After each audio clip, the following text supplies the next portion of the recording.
alaikum wa rahmatullahi wa barakatuh. Wa alaikum assalam wa rahmatullahi wa barakatuh. Can you two stop playing musical chairs so we can start the stream, please? Jazakallah khair. So I don't know which one of you is doing that, but stop it. Alhamdulillah. Right, it's making me dizzy. But let's start the stream, inshallah, anyway. Alhamdulillah. So, Open Forum, episode 59. This stream is devoted to non-Muslims. If you're atheist, you're Christian, you're Jew, you're Hindu, you're Ahmadi, anyone who's a non-Muslim, if you want to come onto the stream and you'd like to have a debate or discussion, let's have a nice discussion. I know Ijaz and Imran love to debate. I'm more of a discussion sort of guy. I'm a very soft character. I can't really get my hands dirty too much. But let's have a nice discussion. You can, of course, ask us questions about our beliefs. We can then ask you questions about what you believe and have a nice interaction, inshallah. If you are one of our regular guests who likes to come on because you're interested to ask questions about Islam or things that you're looking into, please, you're welcome to come on. We do have the link for the stream at the bottom of the YouTube video, and we'll periodically put the link, as we have done on the screen, and it should be in the comments. You just click on that link and you come straight to the studio. Have your cameras on, please, so we can identify you.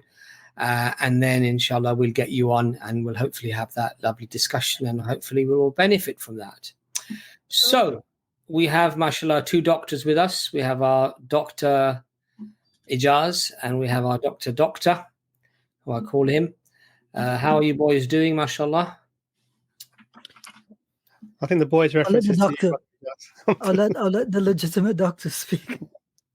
Alhamdulillah, very well. I mean, I don't know about boys, but mashallah, we are very well, mashallah. Everything's good, alhamdulillah. I mean, we have to really, this is a time where if you don't have perspective, you can, often we are going through many, many things. You look around the world and you see the suffering that you see, particularly that's what's going on in Palestine, a televised genocide. If we see that and we aren't grateful for the fact that we're in a position of security and using our voices, at least if not hating within our hearts what's happening, and doing everything else that we can to help, then it tells you a lot about yourself. Alhamdulillah, everything is good for us. Inshallah, may Allah make it well for the brothers and sisters around the world. Inshallah, protect the oppressed from the oppressors. But alhamdulillah, yeah, we're doing well, and we're here to help people, probably to think about the most important decision in their lives. What are they here for? What are they here for? Brother Ijaz, your thoughts, please, inshallah. Well, I agree with you, Dr. Imran. First of all, assalamu alaikum to everyone. There's a little bit of good news in the circumstances, which is that I think behind the scenes, Brother Ayaz just took the shahada of someone wanting to accept Islam in the United States. So welcome our brother to Islam, inshallah. He I think his father converted to Islam, and that opened the doorway for him to look at Islam a bit more closely. He spent some time looking at EFDawah, reached out, and Brother Ayaz behind the scenes, mashallah, was able to assuage any questions he had, and he came home to Islam, alhamdulillah. And I think everyone this time is looking for something to come home to. And so we invite the non-Muslims, just a couple in the chat. If you want to come home, we're here to help you do that. As for everyone else, we understand the circumstances in Palestine is still the same. What happened on October 2023, it's still happening today. That's what 3 months of ongoing mass brutality against the Palestinian people. And I find myself doing introspection almost daily, looking back at the people who wrote books, saying things like, if I had lived at the time of the Holocaust in World War II, I would have, brought people home into my basement and protected them. I would have shielded them, and I would have guarded, these people from being killed. And I say, will you not do the same for the Muslims today in Palestine?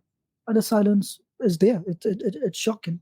So we hope that Allah continues to open hearts and that He protects each and every Muslim who's facing dhulm, persecution, hatred, and threats to their lives. May Allah sustain them, grant them peace, and grant them justice. I mean, and subhanallah, this really does show the veracity of Islam, because what did the Prophet, peace be upon him, teach us? What did the Quran teach us? That amongst the Christians, you will find many who, will be closest to you, Allah says in the Quran. You'll find amongst them will be the Christians. And they were doing good works and what have you. And, they'll have monks and they'll have people who show kindness and decency.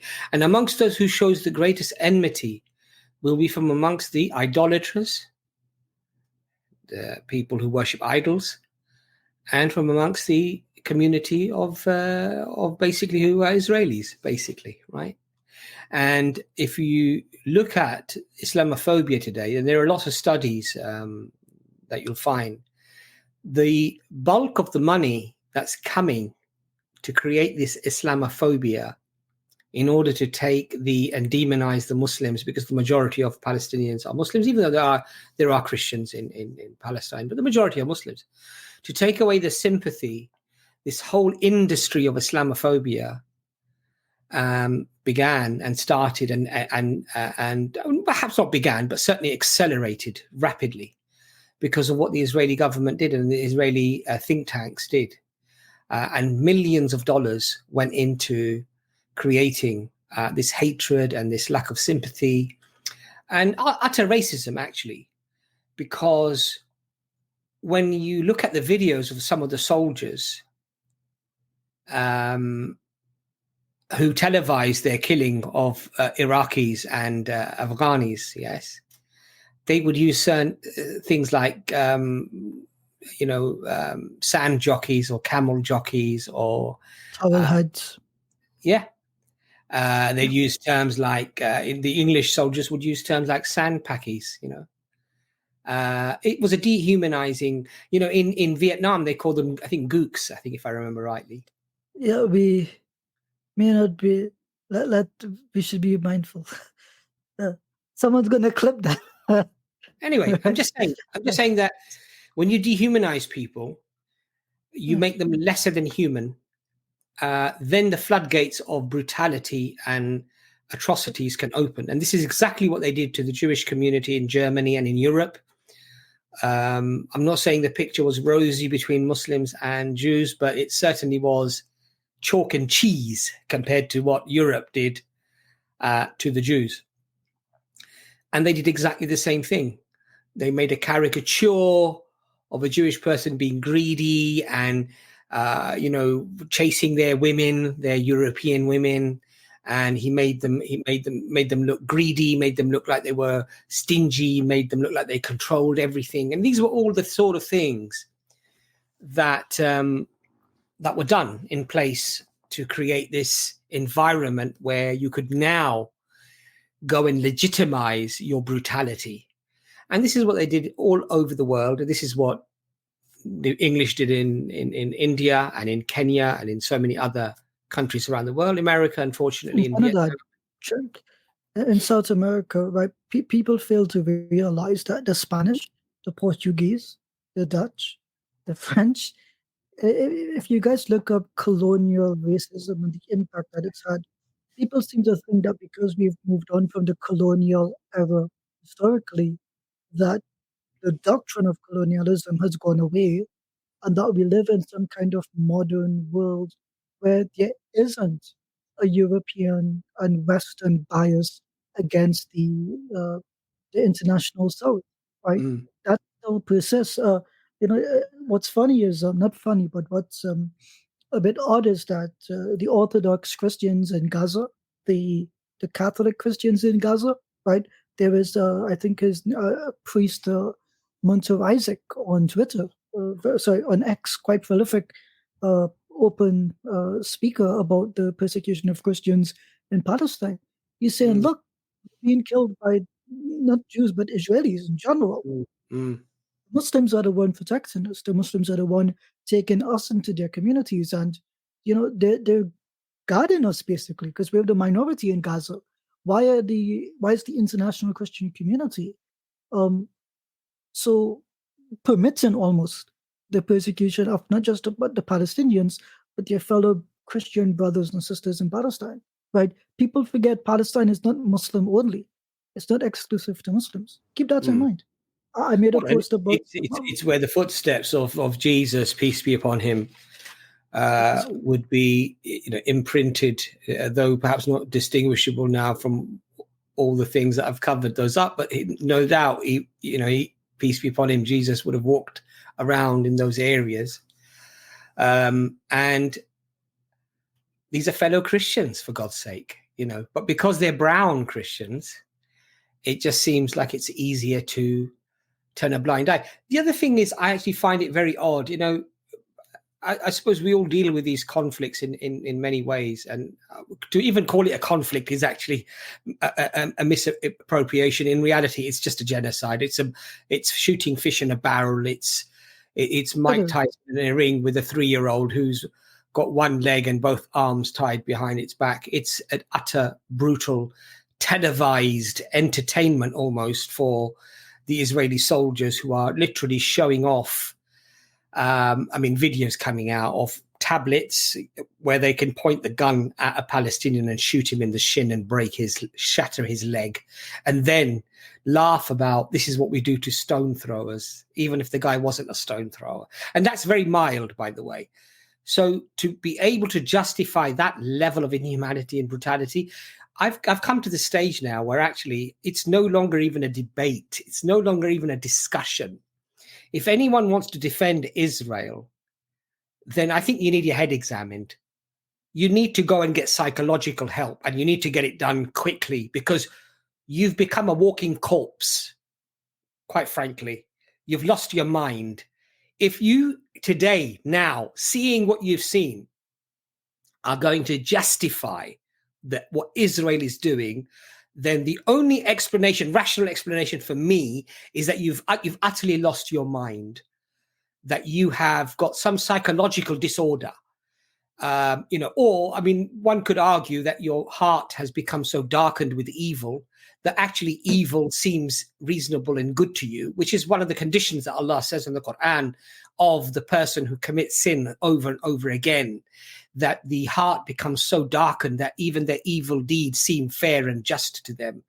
So, but you need your head examined, quite frankly. I don't think it is a debate at all. It's not a discussion to be had anymore.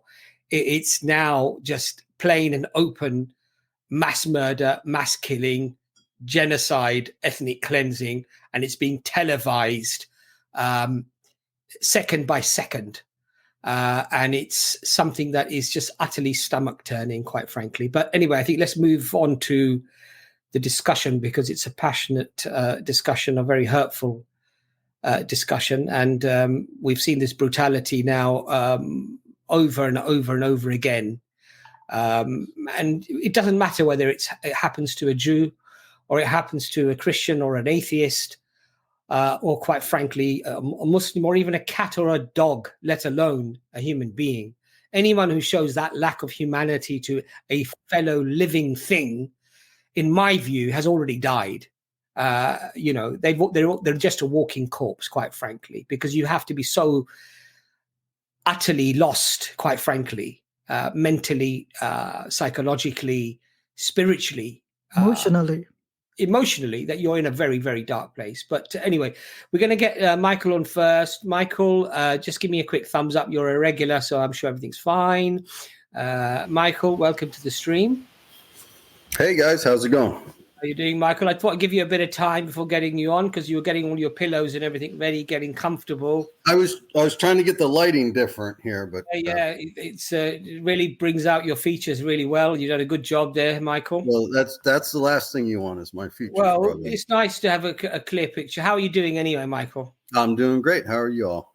We're doing very well. Shall we start with the Shahada, Michael, or do you want to ask a few more questions? No, I don't want to be a hypocrite. You don't want to be no problem. So what's your question for us today, Michael? Well, my first question was on Ibn Taymiyyah's fatwa on the Druze. Right. You guys were talking about genocide. And then, of course, you brought up a whole lot of stuff, and I had a million other questions that came along with that, or maybe some information as well. The term gooks originated after the Spanish-American War, when the Filipinos revolted against the American empire in the Philippines. What did the American soldiers call the Vietnamese? What did they call them? What was the name for them? It was gooks. Oh, it was gooks. Okay, yeah. so I thought I might have been wrong, but okay. But the term existed before that. Okay, well, that's to be fair, Michael. To be honest, whether whoever used it, whether it was Americans or somebody else. Yeah, no, it was Americans in the same term for the Philippines. Oh, I see. Okay. They revolted against us, and it was mostly the Muslim Filipinos in the south, the Moro. I think they're kind of still fighting to establish an Islamic state in the southern Philippines. But any Asian could technically be called a gook. But it is a derogatory term, obviously. Presumably, I would probably qualify as well. I probably meet the criteria. But what was the question that you had? You said Ibn Taymiyyah's opinion about the Druze. The Druze, being apostates and that they should be killed. Right.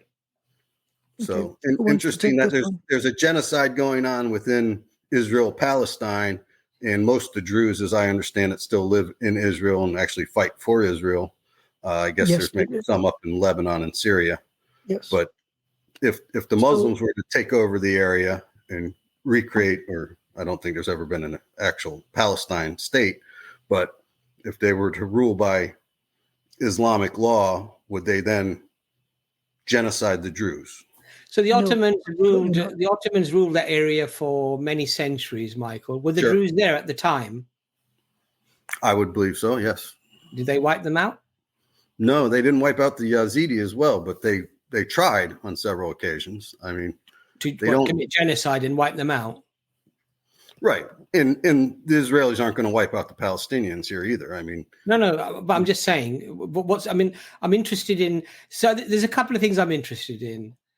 Number one, so you've brought up something that you feel is somewhat comparable to what we're seeing, or excusing what we're seeing, or everyone's doing it, so it doesn't matter. What's your actual point behind what you're saying, basically? The point is, I guess, one man's freedom fighter is another man's terrorism. One man's genocide is another man's cleansing the earth of evil or whatever. Not that I think the Jews are claiming they're cleansing the earth of evil by killing the Palestinians, but I think there's some hypocrisy in the theory of it all. Right. So I'll let Ijaz inshallah start, but I would say this is the difference between believing in God, having what you would deem as objective morality when it comes to dealing with such things, and from a purely atheistic point of view. Because from a purely atheistic point of view, you're right.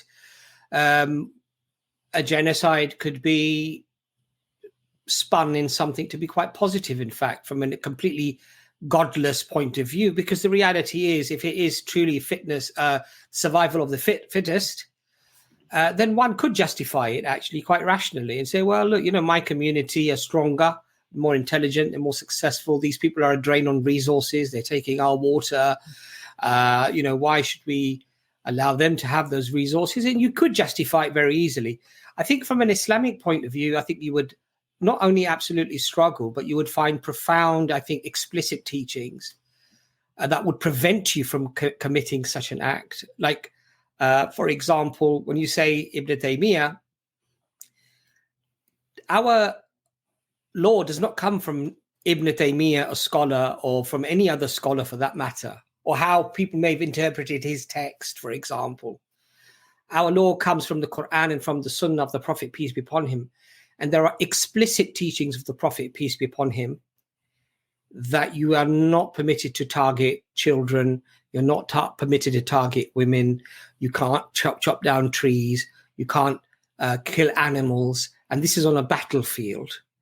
And again, as I said, let Ijaz come in there. But if you look at the works, for example, of Karen Armstrong, the British historian who was an ex-nun, and when she talks about historical Jerusalem or talks about historical Christianity and Islam, her own words, and to quote her, between what the Crusaders did in Jerusalem and what the Muslims did in Jerusalem, she said, the difference is chalk and cheese as to what was done by one as opposed to what was done to the other. Now, I'm not saying every Muslim throughout history has abided by the laws or has been a good person. There are undoubtedly going to be, for 14 centuries, examples out of billions of people, some people who may have done some horrible things.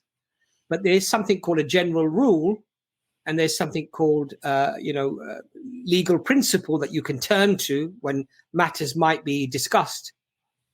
And then there is complete ambiguity on the subject. So when Dick Cheney was asked about Iraq,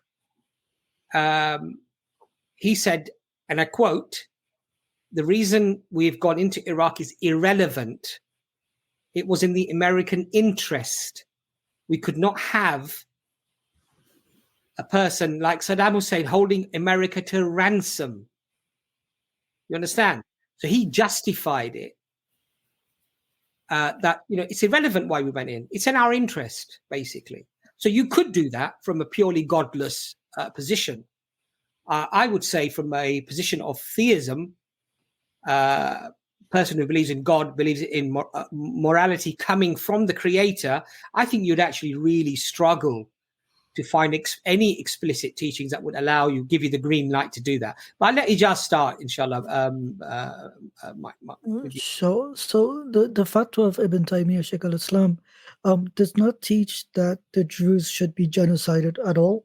I'm just looking it over, and I don't see that. But there's a specificity that the leaders and the teachers of the group, that the had punishment or the punishment within the Sharia needs to be carried out by the Imam that is in their region, the authority in their region where they live. So the reason for this is that from his perspective, and I think the perspective of Muslim scholars throughout time, is that when the group of the Jews emerged, they emerged as Muslims out of Islam, and over time adopted their teachings as time went on.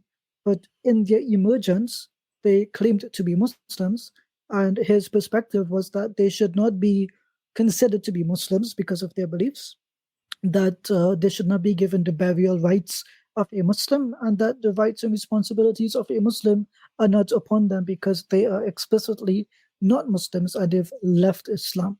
So he left the punishment to the authority, which is the general case in Islam. So the fatwa of any sheikh, especially when it comes to the had punishment, the punishments within the Sharia, this is limited by what the authority, the sultan, the president, the king of that region decides to do with that group of people. But it is not the case that genocide is ever permitted in his fatwa. If you've read a phrase in there that gives that impression, I would ask you to mention that to me. But general, yeah. If you go to Islam QA, right? Yep, I have it in front of me. If you want me to read the sentence, I would. Rather, they should be killed wherever they are found. Is that the phrase that you're looking at? They are heretics and apostates whose repentance cannot be accepted. Right. Rather, they should be killed wherever they are found. They may be cursed because of what they are. And we go towards the end. It is haram. It's the third sentence from the bottom of that fatwa. It is haram for the Muslim authorities to neglect to carry out the had punishment that Allah has enjoined by whatever means they, the authorities, see fit. Right. So at the end of the day, it's the authority to carry out the had punishment. The had punishment, like I said, it is not up to each individual like you or me if we were part of that army.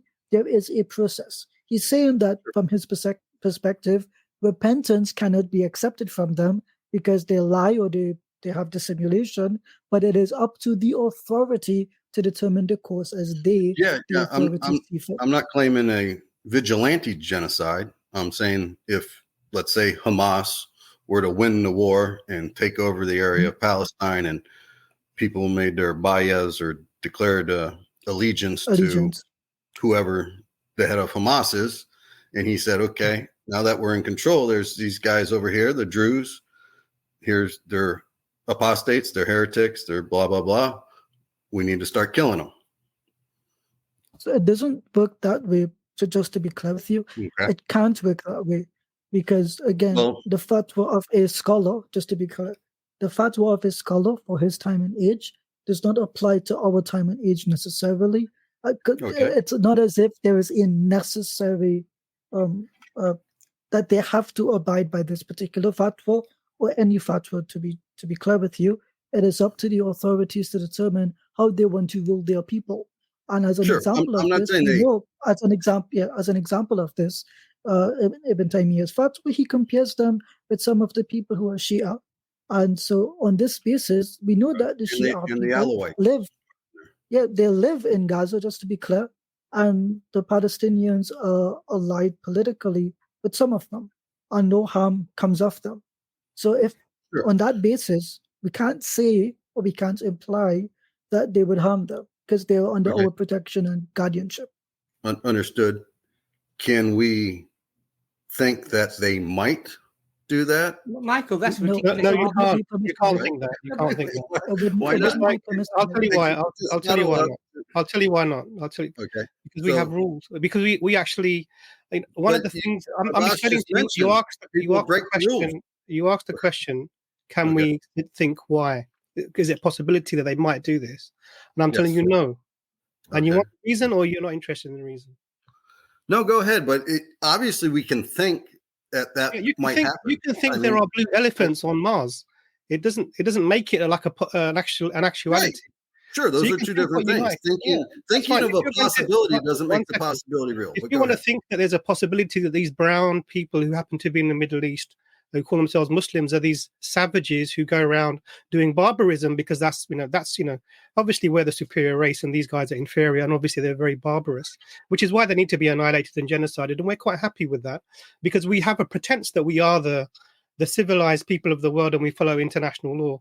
But actually, no, the reality is the Palestinians aren't the only things being killed here, the only people being killed here. There are other things that are dying here. One of the things that are dying is the claim of the West to be morally superior to the other people of the world, the claims of the West to be followers of international law, the claims of the West that they have some sort of authority to or give themselves an example of how other nations should live. These things are dying a death. We see the hypocrisy. We see the reality of the matter is that the West will kill and annihilate anyone for any reason. Be that cobalt in the ground, they will make children dig it out with their bare hands so they can have a phone every day.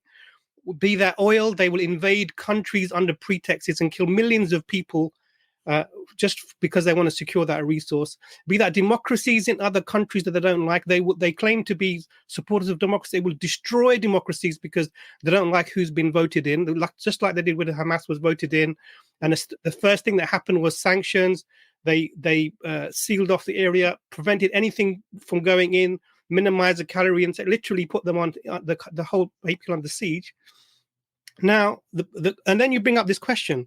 I think I can read this fatwa, and I can make it look like you guys are genocidal.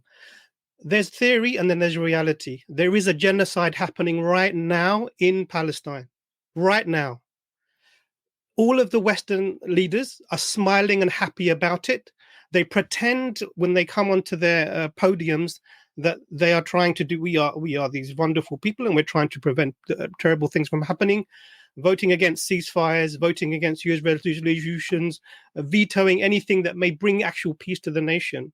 And you look back and you think that you can bring something historical that might suggest that Ibn Taymiyyah, may Allah bless him, you're taking his words and you're saying that this means that actually the Muslims could genocide them. Abbas gave you the answer in the first question. Throughout the rule of the Muslims in that land, the Druze were there, the Alawites were there, nothing happened. They were not annihilated and genocided. So, no, you can't think that. because we have rules, and we are actually a rule-based religion, a rules-based way of life. We do say that Allah says in the Quran, and we're taught to say that do not let a hatred of a people lead you to injustice. Now, I think it's very clear. Now, but if you want to come with this, I've got to think of some way to make you guys look terrible, then I think we're wasting our time. I really do think that, because every time that you come on, unfortunately, I don't see sincerity, Michael. You seem to be searching, but I don't know what you're searching for. Yes, we are Muslims. No, we are not evil people inherently. Right. And okay. I'm not trying to imply if you're looking at everything in that way, then all our conversation is going to end up like this. I'm trying to look at the religion overall. It's ruling. Are you? Yes. So tell me what the religion says about killing innocents. Tell me, please, about that. Well, there's hadith, the 19th book of Muslim, 43:20 says, don't kill women and children. 43:21, when asked about the killing of the women and children of the polytheists of the night during the night raids, Muhammad said they are from them. So you have a what does that mean? So exactly, this is what I mean. Well, this is Abbas said. I'm glad he said target. This is exactly what. But thank you for making my point. Thank you for making because you did exactly what I said. I knew you were heading this way. So you made it clear that we're not allowed to kill innocents. Very clear. Then you talk about an incident that happened, and it's explained as well. And you want to try to give the impression that this is fine. You can kill people who are innocent and happen to be there. So you give what you do is you speak as the other nation that you genocided, not you, the Westerners genocided, who are the American Indians, the true natives of the land who have the right to, if they're going to be called Americans, anyone else, everyone else who's European, Asian, European American, like the white Americans, they are European Americans, and they should go, and they are not natives. But it's interesting that whenever we get people who invade other countries who happen to have white skin, they either they name that themselves as people who naturally should be there. Now, the Native Americans who were genocided, this is what they said: you speak with a forked tongue, Michael. Forked tongue, yeah. That's the first thing I thought of when you started. That's exactly how you speak with forked tongue. Absolutely, you're speaking with a forked tongue. You know the rules exactly. You know the rules exactly. You know how Islam approaches this, but you want to give an impression now by looking at there was an incident where a woman was found on the battlefield, dead in the time of the Prophet. Even though she was in military gear, she was a fighter from the other side. The Prophet said this one should not have been fought. Peace be upon him. He said this. Islam is a beautiful religion. We have standards. We don't have that. We're not like the West who talk about standards, but they will kidnap people from countries, and they will take them to the middle of nowhere where international law can't be enforced or applied, and then they will change the term. We're not going to call them prisoners of war. No, because that's illegal to have prisoners of war, and you don't. We're going to call them enemy combatants. Combatants. We're not going to call it torture. No. Torture is bad. What we're going to call it? We're not going to, because why torture is bad? We don't like torture. What we're going to do is we're going to call it enhancement interrogation. Enhanced interrogation. Yeah. Whatever you want to do, you make euphemisms. Sure. You make euphemisms to justify the violence and the terror and the thing that you do, and you think that people buy it. We know that when the Western politicians stand and speak, we know they are lying, because actions speak louder than words. Now, you want to see action speaking loud? Then look at when the Muslims came into Jerusalem, what happened, and look at when the Christians came into Jerusalem, what happened. Look at Palestine when it was ruled by the Muslims, and look how Palestine now when it's ruled by the Christians and the Jews. So, could I just interject for one moment? Please go ahead, please. Because I would like, is this the hadith that you're referring to, Michael? Correct. Okay. Do you mind reading the chapter title for me? Permissibility of killing women and children in night raids, so long it is not done deliberately. So what happens in night raids? Sure. It's collateral damage. That's what we call collateral damage. So is that intentional or not intentional? No, it's unintentional. Is it, as I was trying to say, Abbas said, one second. Is it permissible in Islam to kill women and children? Yes. The answer is no. Okay. No, the answer is it's not permissible to target the women and children. It is permissible to kill them. Here, my question again: is it permissible to kill women and children? If done accidentally, yes. But if it's done accidentally, you don't intend to do it, correct? Correct. That's So if you don't intend to do it, it's not intentional, right? But you did kill them. Yeah, but it's unintentional. Michael, can you not see the difference? Michael, can you really not see the difference between the two? I totally see the difference between intentional and unintentionally. So hold on, Ijaz. Is there a moral equivalence between the two, or are they drastically, completely different? They're drastically different. Okay, so that being the case, it should no longer be a problem, then, should it, Michael? Well, I never said it was a problem. My problem is when Muslims say, "What? You can't kill women and children." That is not true. You can accidentally kill women and children. You can.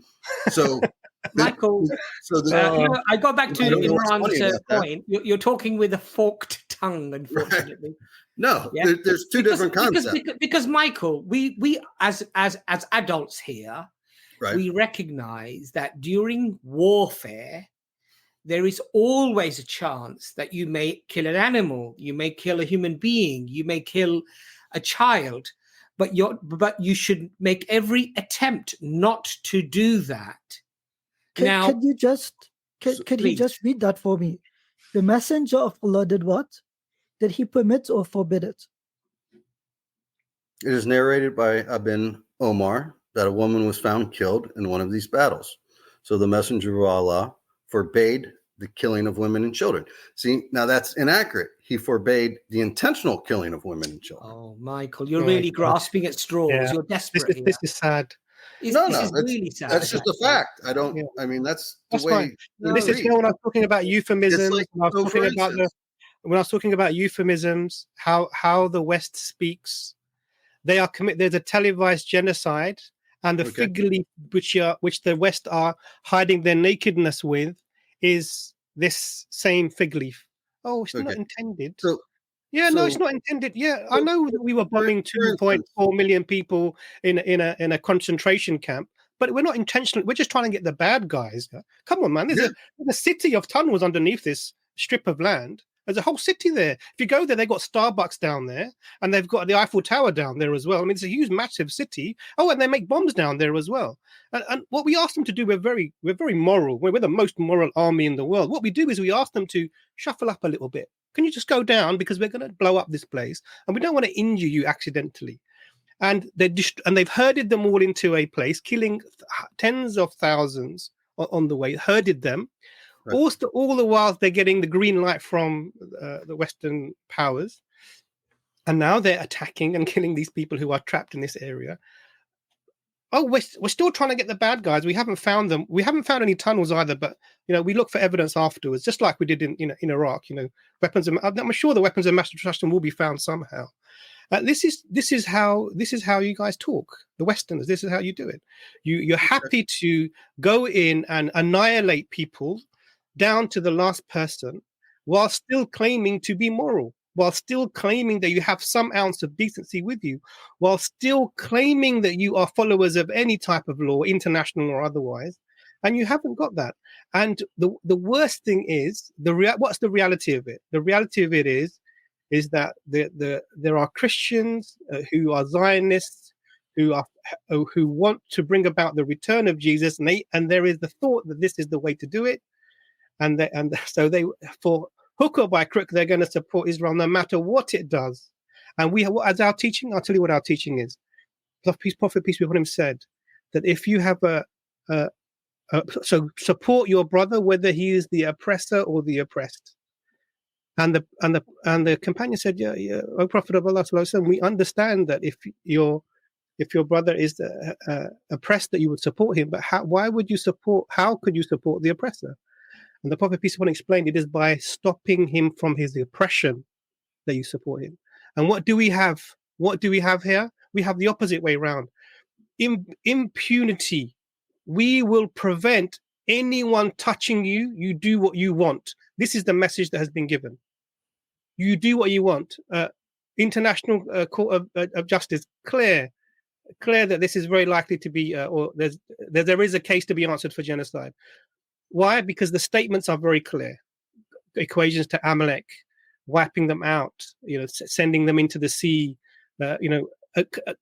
oddly enough, using the phrase themselves, the Zionists using the phrase themselves, from the river to the sea, but preventing the Palestinians from using that phrase themselves, because this is somehow indicative of a genocide, when the other side is committing the genocide, who are allowed to use this phrase. The hypocrisy is just galling. But Michael, the Muslims are bad, Michael. We are terrible. We are absolutely terrible, Michael. No problem. I'm not a huge supporter of Israel. I don't support Israel. You don't have to. I'm not talking about your support of Israel. Okay. And I'm not interested if you're supporting them. I'm not interested in it. I'm talking about your use of language and your approach, your jaundiced approach to Muslims and Islam. Like in all of there's a million beautiful things, and you're going to find one thing that, maybe I can make this look bad. I'm going to quote this one. Right. And I think, I think we spent there's no reason with you, Michael, or more, and I think that's probably more than enough. There's a hadith that Muhammad says, if you're planting a tree and the day of judgment is tomorrow, finish planting the tree. Obviously, it doesn't make sense, but philosophically, I'm all for trees. No, it makes perfect sense. Actually, I'll explain it to you. Not if the world's over tomorrow. We are a people. We are Muslims. I'll explain to you. Muslims are a people of faith. We because Allah says that I am as my servant thinks of me. We are hopeful, even in the most dire circumstances. Why? Because ultimately Allah is in control. So what the message of that is, that you think it's about trees. This is the jaundiced look. It's actually about, no matter what circumstances you find yourself in, be positive and hopeful. And you see this in the Palestinians. They are clear. They are very clear. But there was one second. I'm explaining to you. I'm trying to, because you think it's about trees. I'm telling you already. I get hope. I get. Do you get it? You don't get it. I know the story of Job. Because if you thought it was about hope, you wouldn't have mentioned trees. Well, I didn't think it was about hope. Trees because you explained it to me. I got it. So, you're saying trees because it's the forked tongue again, because you want to ridicule something that is actually very profound and beautiful. Very profound and beautiful. And you see this by the Palestinians who are being genocided in a televised way around the world right now, who still are strong in their faith and are giving us an example of what truth appears to be. And we see there are hundreds of people becoming Muslim all the time because of the what's happening in Palestine. But Michael, I think it's been interesting. No, I'm going to give Michael a chance, even though we passionately disagree with your take on things, Michael. I don't want to make it seem like we're not giving you an opportunity to make your point. But before you do, Michael, in England, I'm sure you have sayings like that. In America, maybe you have the same saying that we have here. The proof in the pudding is in the eating, right? Islam's been around for 14 centuries, Michael. And there are masses of history that have been recorded, not just by Muslims, by non-Muslims as well. And if you look at, for example, the example of Salahuddin, when Salahuddin al-Ayyubi, he enters Jerusalem, okay?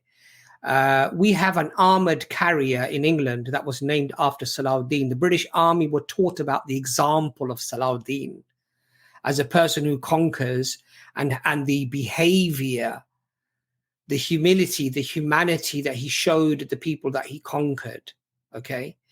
And that example is given by non-Muslims, and it's recorded in as motivational and inspirational teachings for even non-Muslim armies, that when you conquer a land, this is an example, right? When you look at as I said to you, British historian Karen Armstrong, if you look at, for example, when Umar Khattab, the second Caliph, takes over Jerusalem, he's given the keys of Jerusalem. And when he visits the church, they say to him, you can pray here. And he says, no, if I pray here, tomorrow the people will claim that Umar prayed here, and they will want to turn this into a mosque. So he moved a certain distance and he performed his prayer there, where today stands the Masjid of Umar, the Mosque of Umar. This was to protect the sanctity, the rights of the Christian. Sure. Give me like 5 minutes. Sure. Oh, yeah. Yeah, no problem at all. I think okay. Michael sounds busy, so I think we should let him go. Well, no, Right. we'll let him come back and finish the discussion. Okay. But if he needs to go, that's fine. We'll get somebody else. We'll let you back on, Michael, if you come back on again. Don and Sean, if you have your cameras on, I can get you on. Otherwise, I'm going to get Pastor Sean. Can I have your camera on? I need to see you. Okay, I'm going to get the pastor from Africa on. Okay. Hello, guys. God bless you. How are you doing?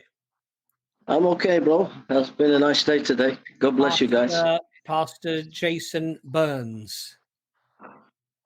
God bless you.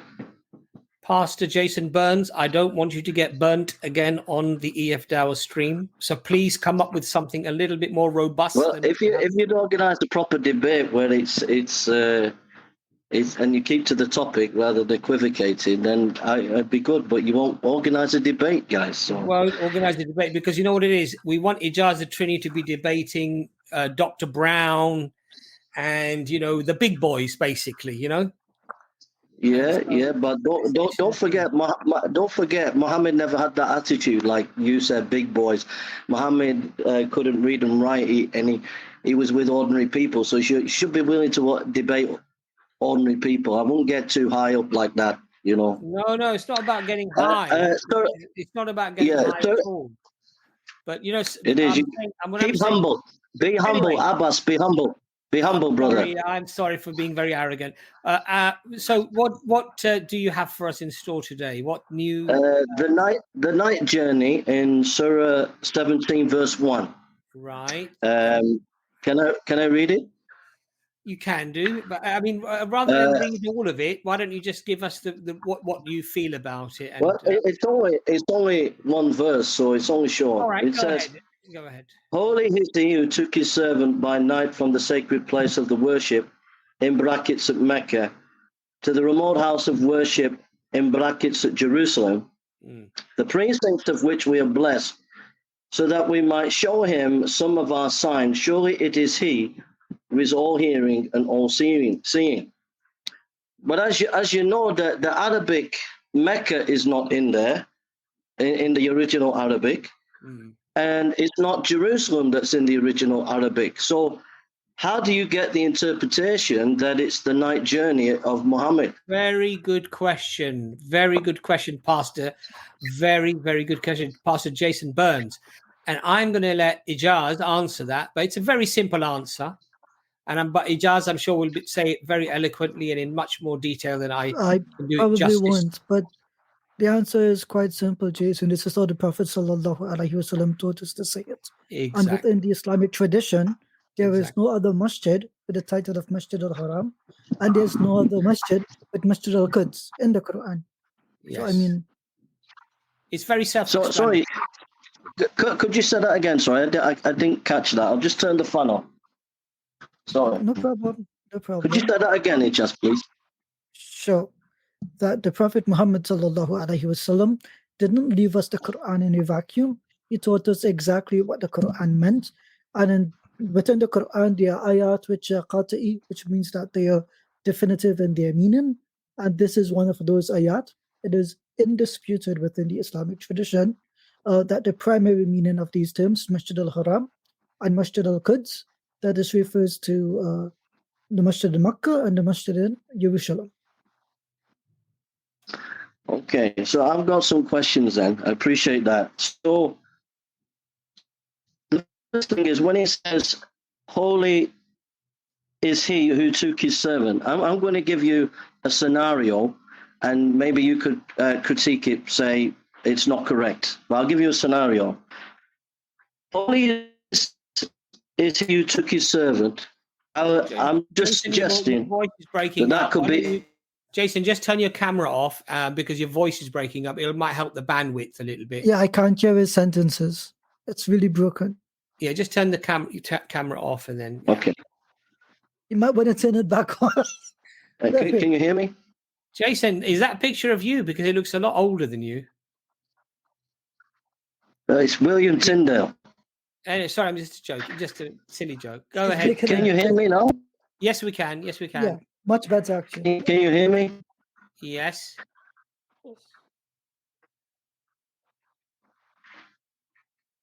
There's a delay now. Okay, so I'm giving you I'm giving you a scenario. Holy is he who took his servant. The word servant there could be interpreted as Israel. By night from the sacred place of worship. So the Arabic for mosque, the root word, doesn't necessarily mean a building. It can also be a place of worship. So Israel, only he took his servant Israel by night, because Israel left at night, to the sacred place of worship, to the remote, and it's not house of worship. The Arabic is the same as place. So Moses was taken at night, and they were taken to Mount Sinai. And what clinches, I think, the interpretation or possible interpretation is verse 2.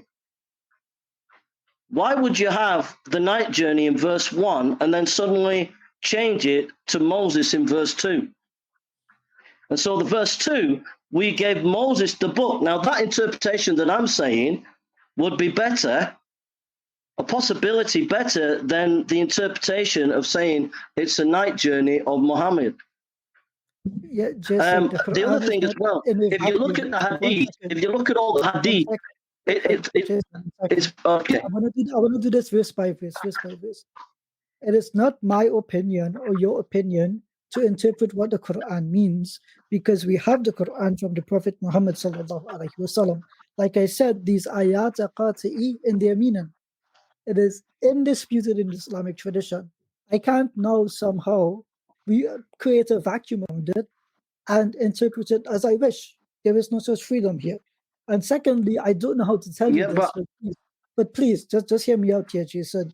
Your grasp of the Arabic language, I have to tell you right now, Masjid al-Haram, throughout the entire Quran, only refers to one thing. And Masjid al-Quds, in the Quran, these are the words, only refer to one thing. And the word here, just to be clear, you think it doesn't mean house or place, but it says masjid literally in the Arabic, with the preposition illa, meaning from somewhere to somewhere else.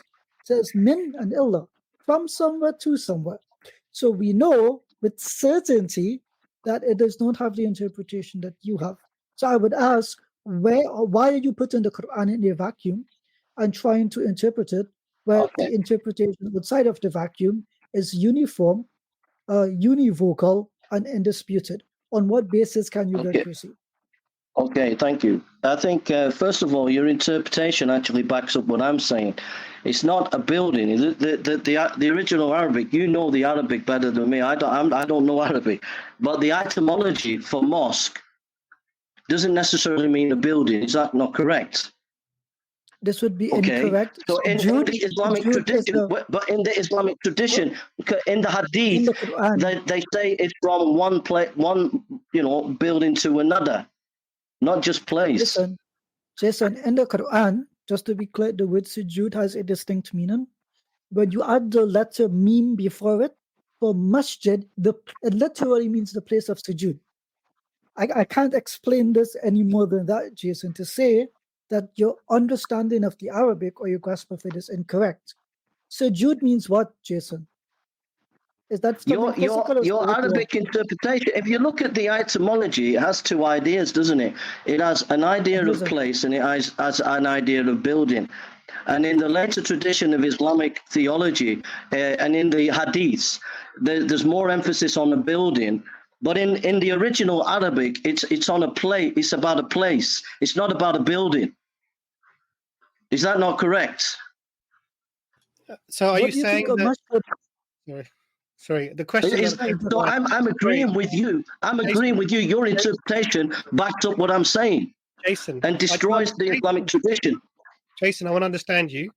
So you're saying that this refers to Moses coming out of Egypt? Is that what you're referring to? No, I'm just saying that I'm giving a suggestion that. 1 second, Jason. Here's my suggestion. I want to understand you. Are you saying that this verse is applying to Moses coming out of Egypt? I'm saying, can I just say that this is my thesis, right? The thesis is that the text with connected to verse 2 Sorry, Jason, can be understood from a Jewish. Jason, did you say Can I thesis finish? or did you say thesis? Is it My thesis. Jason? But Jason, 1 second. can I finish my thesis and then you can critique it? I'm asking you a question which you're ignoring, Jason, which is quite important. Are you saying that this verse is about Moses coming out of Egypt? I'm saying it's a possibility. It's about Israel, or it could be about Moses. But my thesis is that can I just finish? Can I just finish, please? Dr. Imran, please, can I just finish my thesis? Imran, Please. You've got to let him finish his thesis, Imran. Let me finish my thesis. This is groundbreaking stuff, because you know what, Jason? I don't think anyone in all of human history has interpreted those verses the way you have. This is proper groundbreaking stuff. We need to hear that. My thesis is that this is a Jewish context because it's connected to verse 2, which would actually confirm the Jewish context. And then what's happened is later Islamic tradition has slapped on through the hadiths, because the hadiths on this passage don't quote this passage like Ibn Ishaq, Bukhari, Malik. They're not quoting this passage. They're just giving the story of the night journey. So my thesis is that these are later sources used to overlay an interpretation of a Jewish context. And the Jewish context is what clinches it is verse 2. Because it doesn't make sense. Verse 1 does not make sense to suddenly change and move into verse 2. Guys, Jason, let's get a little bit serious now. Now I'm trying to clarify your thesis, yeah, because you're missing some fundamental points, and unfortunately this is making you look not very good. And I want to try and help you to come out of this, yeah. First, I want you to tell me. So your thing that you're putting forward, the basis of what you've put forward, i.e. the language itself, is already refuting you, but we won't go into that yet. I don't want to understand what you're trying to say. So what you're saying is that this applies to the Israelites coming out of Egypt with Moses. Is that right? Yeah, it's a night. It says, holy as he took his servant. That could be Israel. By night, that's what happened with Israel. They came out of Egypt to the place of worship. It's not Mecca. English translations put Mecca. That's not in the original Arabic. To the remote house of worship. It's not house. It's place. Not Jerusalem. Jerusalem is not in the Arabic. The precinct of which we are blessed. Jason, you're not answering the my question. precinct is Mount Sinai. Jason, the precinct is Mount Sinai, so that we show him one of our signs. 1 second. And the signs which show was the Ten Commandments. The signs. The signs of the Ten Commandments. Jason, you are allowed to. Sorry, I muted him. I muted him just because Dr. Imran, he misread the verse and he changed the word. I want him to read it again for us slowly. Jason, I'm going to unmute you. I'm going to ask you to read it because you just changed 2 of the prepositions. I'm going to unmute you. Can you give us the translation that you're reading? I don't even know if he's listening. I'm going to unmute him. Jason, can you give us the translation you're reading and then read it slowly for us and I'll stop you when you're wrong? Maybe this is Jason's own translation that he's done himself. Jason, you've mixed up the... I've got 1, 2, 3, 4, 5, 6, 7, 8. I've got 9. I've got about 10 translations. And it's all agreeing with what you're actually saying. If you're saying... No, but if you're saying... What you just said, it backs up what I've just said. But just final thing, Jason, and then I'll finish and you can critique it. Jason, last thing, and then you can I want you to read the verse. The hadith are not reliable. When are the hadith collected? What? Right, so Jason, that is irrelevant to the question I'm asking you. Please try to answer it. Please choose one translation and read it for us, the verse, please. Because you just said he took his servant to Masjid al-Haram. The text never says that. I'm going to unmute you, read it again for us, because your entire thesis falls apart on not being able to read a single word. Right, one more time, Jason, read the first couple of words. Glory be to the one who took, and then just finish that phrase for me. Where did he take? From where? Words that are not in the Arabic. all your English translations Jason, have added words. Jason, All your English translations have added words. If you stick to the original Arabic, Jason, there is no Jerusalem, there is no Mecca. Jason, just You're relax using a second. hadith. Ja- No, you're Jason. using hadith. I've muted you again, Jason. I've muted you. Nobody can hear you. You're not having a conversation. As soon as things get a little bit tricky, you go into nutcase mode. We can agree to disagree, but you have to allow the conversation to actually end somewhere. And what you're doing is you're just jumping all over. Ijaz has asked you a very specific question for clarity, for purposes of clarity. Can you please tell us which of the 10 translations that you're referring to? And can you please read the verse without talking about anything else? Right, I've just unmuted you. Can you please read the verse and give us the translation that you're reading? It's an ad hominem attack, what you're doing to me. You're attacking me as a person, not dealing with the topic. Jason, I've muted you. Please read the verse or you are free to leave. Thank you. I've got Jason, more than one. Choose one. I'm going to read. Choose one. I'm not basing this on translations. I'm basing this on the Arabic. The English translations are interpolations. They've added words that are not in the Arabic text. Jason, and if you stick to the Arabic text, the Arabic... Jason, I'm asking you to stick to the Arabic, and I've muted you again. One more time, please try to have a conversation, Jason. Do not speak over me. No, you're not. Jason, you're not willing we're sticking to the engage. Arabic text. Jason, we're sticking to the Arabic text. Please tell me you're not willing where to it says engage it takes with me. You've muted me about 9 times now. It's not fair. Because you're reading over me. Because you're speaking over me. No, you can't mute me. You can't keep muting me. Engage with me. Stop muting me and engage with the scholarship. It's not based on English translation. It's based on the Arabic. Please don't interrupt me, Jason. Jason, I'm trying to have a conversation with you, and you're not answering questions. If you want to have a monologue, go to your own channel.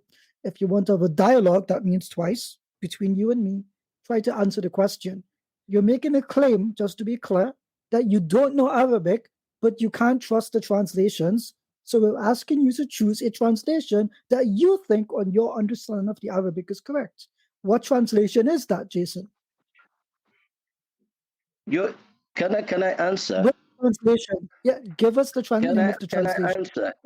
Don't have a name of the translation. Just say it's your own translation. No, you have to do proper scholarship, and the proper scholarship to exegete this text is to look at the etymology of the words. What is the etymology of the Arabic word? This is called the fallacy of etymology. You've told us what it is, which proves my point. You actually proved my point, and you don't even realize it. It's not about a mosque. It's about a place. Jason, I'm gonna kick you off the stream now, because this is just turning into a circus. Yeah, okay. We did try. So I just want to explain. Can I just very carefully? So I mean, it's just utter nonsense. Really. It is utter nonsense. So there were so many things wrong with this that I don't even know where to start. Brother, all that we were trying to do was actually to get him to lay his thesis out and actually read the verses to support his claim. And apart from just speaking constantly, it wasn't me that kicked him, by the way. But anyway, the whole point here is actually it very clearly he's redefining terms completely. So, but before going to the redefining the terms, you have to look at what is the claim being made. The claim being made here, this is actually about the Jews who are leaving, or the Israelites who are leaving from Egypt, coming to wherever they're meant to be going to. So the first thing, okay, what does the verse say? So the first thing that the verse talks about is the Subhanallah asra bi abdihi layla min al masjid al haram wa ila al masjid al aqsa. Yeah. Now, first thing it's saying is that it's talking about the fact that you're going from, who took his servant from. So the first thing is from min al masjid al haram. Yeah. So the masjid al haram. Now that is a specific term for a specific place. Okay. And the haramain, we know that there are two haramain. which is there are two things that qualify. So this is the Kaaba and the Masjid Medina. Yeah, this was obviously prior to the Hijrah. Yeah, so this event took place prior to the Hijrah. So there was no Masjid al-Medina. So this could only be referring to the Kaaba. Now, what first step that Brother Burns must do, Brother in Humanity, is he must show us a Masjid al-Haram in Egypt, from where the Israelites left. That's the first step. Then it says that they went to Ilal Masjid al-Aqsa, but we know that Moses never made it to Aqsa. They were wandering around in the Sinai desert for 40 years. Is that right, Brother Ijaz? Well, Jason seems to think that Moses made it there, but the Israelites. That's the whole point. So if you look at the verse, actually refutes him from the beginning. There is no Masjid al-Haram in Egypt from where the Israelites left. There would be evidence of it now, and the Israelites never made it to Aqsa, to Jerusalem, because it says specifically Aqsa, and they never made it there. They were wandering around the desert for 40 plus years.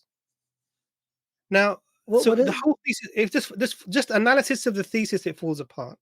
And then when you get into the words themselves, it's a completely different thing entirely. Well, my confusion here is that he's saying that scholarship is needed, but he rejects all the translations. Okay, you reject all the translations, but he's not qualified to read Arabic. He couldn't. And he said I would like anyone to go back and watch the stream. He says that he took the servant Israel, or Moses, because he changed it, to Masjid al-Haram. Right? If you read in the Arabic, the word there, min, is pretty clear, min and illa, right? He takes you from a place to a place, not to a place to another place. Right? So I think it's poor reading comprehension. I think what it is that Jason's mixed up the terms between thesis and just making up a story. And he thinks just because he makes up a story, it becomes a thesis. And correct. It requires a bit more evidence and clout, and it has to actually correspond to what the words are in the Quran itself.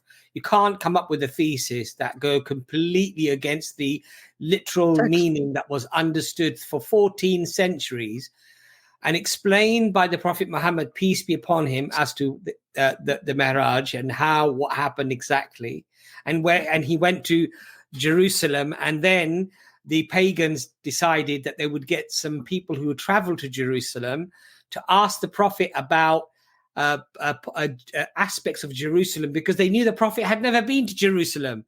So Allah subhanahu wa ta'ala, the Prophet explains to us that he gave the whole image in front of his eyes of Jerusalem.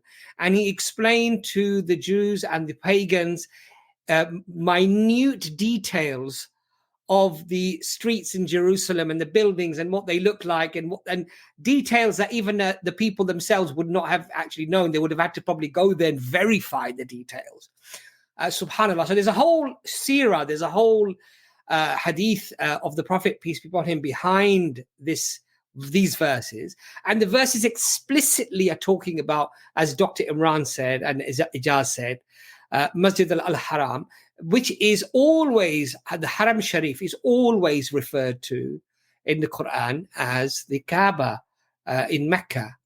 And so, I mean, as I said, that's not a thesis, Jason. And then as soon as you start to scrutinize Jason on the details, he then throws a wobbly. And then he starts to, accuse us of not being fair and doing ad hominem attacks. We're just challenging what you're saying, Jason. That's not an ad hominem attack. That's just scrutinizing what you're saying. Right? We've got a couple of you guys backstage, but you need to have your cameras on so we can identify you. Once we've identified you, could I just interject to say that it's interesting that Jason comes to critique Islam by ignoring all of the Islamic tradition, failing to read the Arabic himself correctly in the first place, misreading the English, because he said it was about Israel and then about Moses, so he was not sure about his own thesis, and then tries to determine for us what the text says. That's not a thesis, nor is that scholastic, Jason. You have to establish your basis for what the text is saying to begin with before you begin to interpret it, right? So by telling us that you don't know Arabic, but at the same time you looked up the etymology of the words, there's a different, by the way, this is known as the fallacy of etymology, right? When you look up the root meaning of a word and you ignore the morphology of the word and you say one is, you choose one and not the other. There's a reason that words change in their forms in sentences. So it's very specific, the form of the word here, that it is referring to an similar place. There is no dispute about this.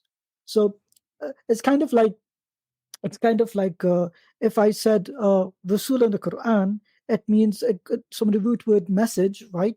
So the Prophet ﷺ must have been sent an email from Allah in order to be a messenger, or something like this, right? It doesn't work this way. It simply does not. There is an established meaning and tradition behind the word. For example, as masjid. We know what this is. Is there any dispute about what the word masjid is? No, there is not. And masjid al-haram, there is not. He might come and say, well, haram means a place of prohibition, so that could be a place anywhere of prohibition. But masjid al-haram, well, in this case, it means a noble sanctuary, a sacred place. But still, masjid al-haram, does that phrase, does that have any other meaning?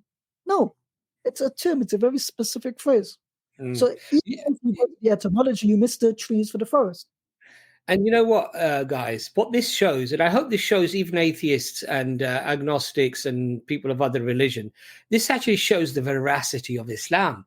Because if these are the sort of silly arguments you have to try to make to somehow cast doubt on Islam, the Quran, or the Prophet Muhammad, peace be upon him, he's a pastor. He's a pastor, Jason Burns. He's in Africa. He's preaching the gospel. You know, he's a person who says he's an academic, would like to have debates. He's read tons of books. Whenever he comes to Speaker's Corner, he comes with like notes, literally, like a telephone directory. You know, for some of you who are as old as I am will know what a telephone directory is, but some of the younger ones, it's probably Google. But he comes with literally pages like that. So, you know, he's a person who studies and he's preaching and he's teaching. And then he comes out with this sort of nonsense. So it just shows that if there was something really fundamental that could challenge Islam, then he'd come with that. But they come with these sort of silly arguments. Right, guys, there's a few of you backstage, but I need you to keep your cameras on. I will interact with you for a few seconds, and then I'll give you an opportunity to turn your cameras off. If you're not going to put your cameras on, then I will take you off the backstage, because it's no point clogging up the backstage when we have other guests trying to get on. Once it's full, we can't get anybody else on. So if you want to put your cameras on and quickly interact, and then we'll get you on. Otherwise, we won't be able to get you on. So please don't waste your time hovering in backstage if your cameras are permanently off, because we're not going to let you on. So you're just sort of wasting your time, really.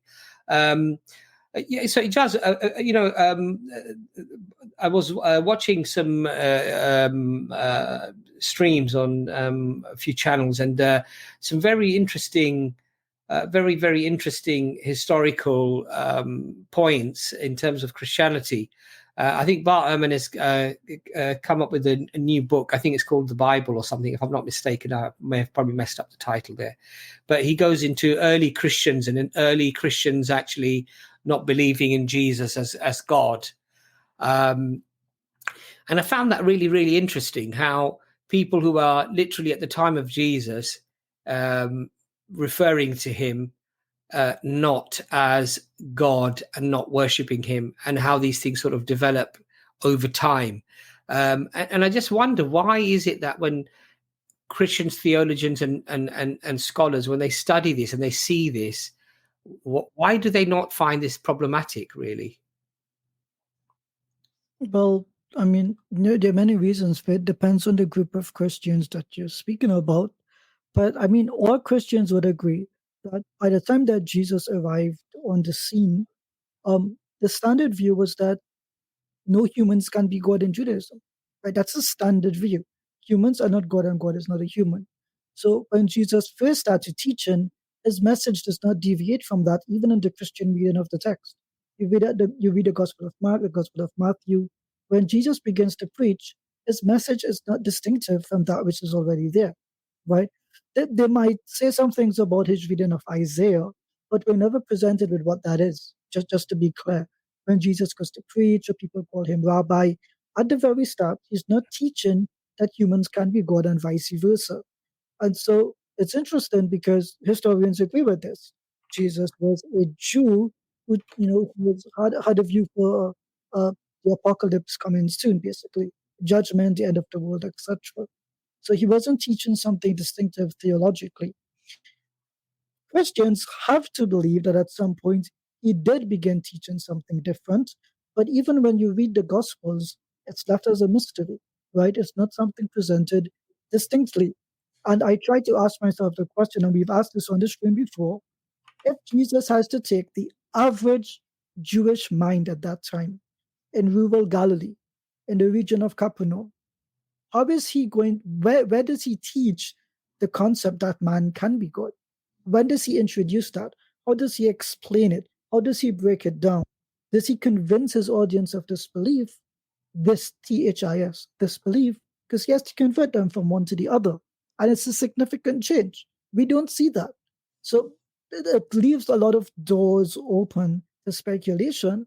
But at the very foundation, we don't historically, even from the Christian tradition, see Jesus making that effort to dramatically change the foundations of Jewish belief. And if he did, for some reasons, the authors of the Gospels left them out. And we were left with later teachers trying to introduce logos theology, right? Jesus doesn't tell you that he's the word of God in the Gospels, by the way, right? Something as simple as that. That's foundational to logos theology. But we don't find that from the lips of Jesus. Who do we find that from? The anonymous author of John. So there are so many complications to this that Christians need to discern between what history says about their tradition, and what their tradition says. There are three views on this. Simply repeating what the tradition says does not mean that that's history's view of the tradition, or that is what history says. So it leaves that as a blank. It leaves that as a blank canvas for them to paint in the details as they want. But us as Muslims, we don't have to do this. Our God speaks definitively, and the message that he gives to Muhammad sallallahu alaihi wasallam is definitive. We're not left asking these questions. Early Muslim groups were not asking the question, could Muhammad be Allah? Does Muhammad sallallahu alaihi wasallam have the attributes of Allah? Could Muhammad sallallahu alaihi wasallam be co-equal to Allah? And we don't find this ambiguity. So I put the question back to Christians: if Jesus truly cared about what we believed in about God, if he truly wanted us to have this transformation in belief from monotheistic, non-idolatrous worship to technically idolatrous worship, the worship of an image of the unseen God, then where is this, and how is this transformation seen in the Christian tradition? Simply assuming that this is the case isn't true. I think there's some fundamental problems here, aren't there? Because we're being told by Christians that maybe emotional. We're being told that the Father, the Son, and the Holy Ghost, and these three are one, basically, and that they are co-equal, and they are co-eternal.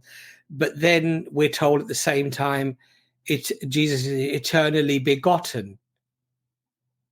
So yeah, I mean, so they're confused because Jesus never says he's eternally begotten.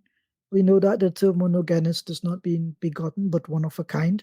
So, it's a mistranslation using the later Latin transformation of the word custa unigenitus, right? There's that translation and its impact on the Greek. But, I mean, even Paul, technically, if we assume it's Paul, says that Jesus is the firstborn of creation. He specifies that. He is of the creation of God. And the creation of God is not equal to God in any sense. Yeah. Right? And if God the Father is all powerful and the Son is not all powerful, then they're not equal. If God is all knowing and the Son is actually at times ignorant on things, nobody knows the hour, not even the angels in heaven, not even the Son, only the Father.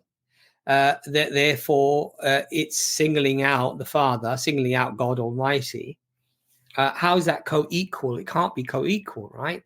And I think this is where the fundamental issues and problems arise. And I think this is why there was a poll done by the Christian Church, and they found that secretly a large number of Christians actually didn't fully accept this term of Jesus being God.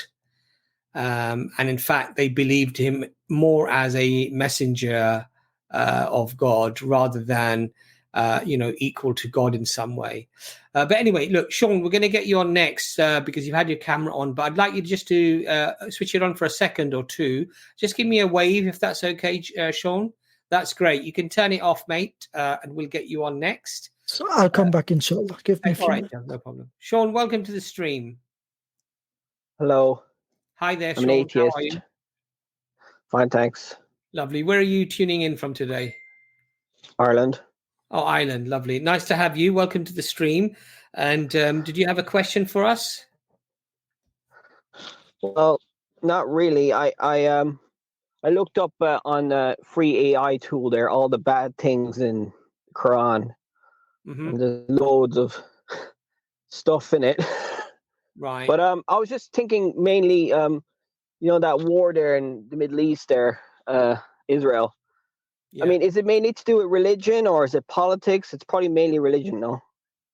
It's probably got very little, if anything, to do with religion in reality. I'm not saying that there aren't a religious context for some people, but I think that many of the leaders in Israel themselves are agnostic or atheists, in fact. This is purely about land. This is a colonial project. This is a European project that has happened many times. It happened in the Americas. The Irish suffered greatly under the British rule. We're talking about famines and all sorts of things that were done to the Irish because they saw you lesser than themselves. In fact, in England, when my father first came here, there used to be signs on rooms to let and houses to let: no Irish, no dogs, no blacks. So it's a racism. It's basically land. It's occupying a land. It's taking over a land. And I think a lot of it is to do with that. So if you look at even Herzl, who is regarded as one of the main founders of Israel, you find that a lot of these people were irreligious. They weren't actually religious people, in fact. And you find, in fact, that this concept of creating a state for Israel, in many ways, was driven by other motivations, not religious, but the religious aspects were brought in to bring in an entire new group of people who were religious, you see. But if you look at the Orthodox Jews, they actually say that to form a state before the coming of the Messiah is an abomination. The Orthodox Jews, and many of whom are on marches with people who support the Palestinians, are saying that to form a state is actually not Judaism. It's actually something that is outside of Judaism. It's an abomination to even do this. And in fact, you'll find that many Orthodox Jews will openly say how things were relatively peaceful when they lived with the Muslims who were ruling Palestine, that they had their rights. And in fact, they will also confirm that Jews found sanctity while Europe was massacring Jews in Europe. They found sanctity in many Muslim countries, many Muslim lands. And there are great Jewish historians who've actually written about the fact that we are free, that we live freely here. Some of the great works, the golden age of Jewry, in fact, according to the historian, Westerstein, who wrote in the Jewish Chronicle, he wrote that, how Islam saved Jewry because Jews had their golden age in Andalus, in Spain, under Muslim rule. So, what I'm trying to say to you is that people try to cite religion, and it's all about religion. In reality, it's actually a lot more than that. And I think many of the Western countries, unfortunately, because of influence from AIPAC and Friends of Israel and who have you, I mean, they spent over $100 million in America, for example, in effect, I would say bribing politicians to make sure that they don't vote against Israel. And then you have the arms company who are making billions and billions of dollars out of these wars, these illegal wars, and these massacres. And they have a very, very powerful lobby that facilitates, encourages, and multiplies these type of horrific incidents. So I think it's very little to do with religion in reality, though. I think you find the ground roots are to do with other things other than religion.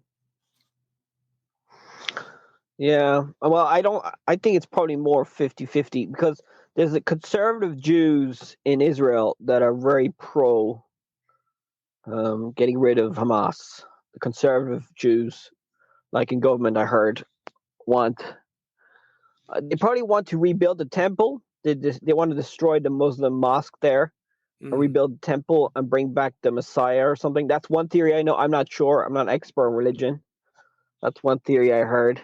When you go on to AI and you go Google, you want to Google some stuff, just Google how Israel supported Hamas, and you might find that quite interesting to read as to why they supported Hamas themselves. Why did they allow funds to enter into Hamas's hands? And why did some Israeli officials say that it was one of their biggest regrets to support Hamas? And when you read up about why they did it, you realize just how much skullduggery and how much, as I say, forked tongue speech has gone on. And the reason why they supported Hamas and allowed Hamas to get strong and grow, because the Palestinian Authority, whether you like them or you don't like them, whether you agree with them or you don't agree with them, they decided that perpetual conflict was not going to resolve the problem for the Palestinian people. Because you had Israel, that's a nuclear state, which has the backing of the United States of America, one of the biggest warmongering and genocidal countries, unfortunately. I'm not saying that they're the only ones. There are many other bad countries, and there are some Muslims who've done bad things in the history as well. I'm not claiming that somehow they are unique in what they've done, but they realized that they would not get a peaceful resolution by a resolution by entering into conflict with a nuclear power. So they tried to approach the United Nations and try to go through it through international law. And of course, Israel realized that this was going to be problematic. So it actually supported and propped up Hamas in order to destroy the peace process, because they were never interested in a two-state solution. Because if you look at their own words, things that they themselves have said openly, and you can go back to Benjamin Netanyahu even 20, 30 years ago, and some of the things that he said, and some of the things that their ministers have said and their rabbis have said, and it's open. It's no longer a secret. It's no longer a debate. It's no longer a conspiracy theory. These are literally things you can go and find yourself now that have been openly, widely said. The peace process was regarded as the peace offensive by the Israeli government, because peace would mean that they would have to make concessions, and they were never prepared to make concessions. They wanted this land in its entirety. And this is precisely what you've seen over the last 75 years. Palestinian territories and lands are shrinking and have shrunk now to just a slither of what was already a slither of land.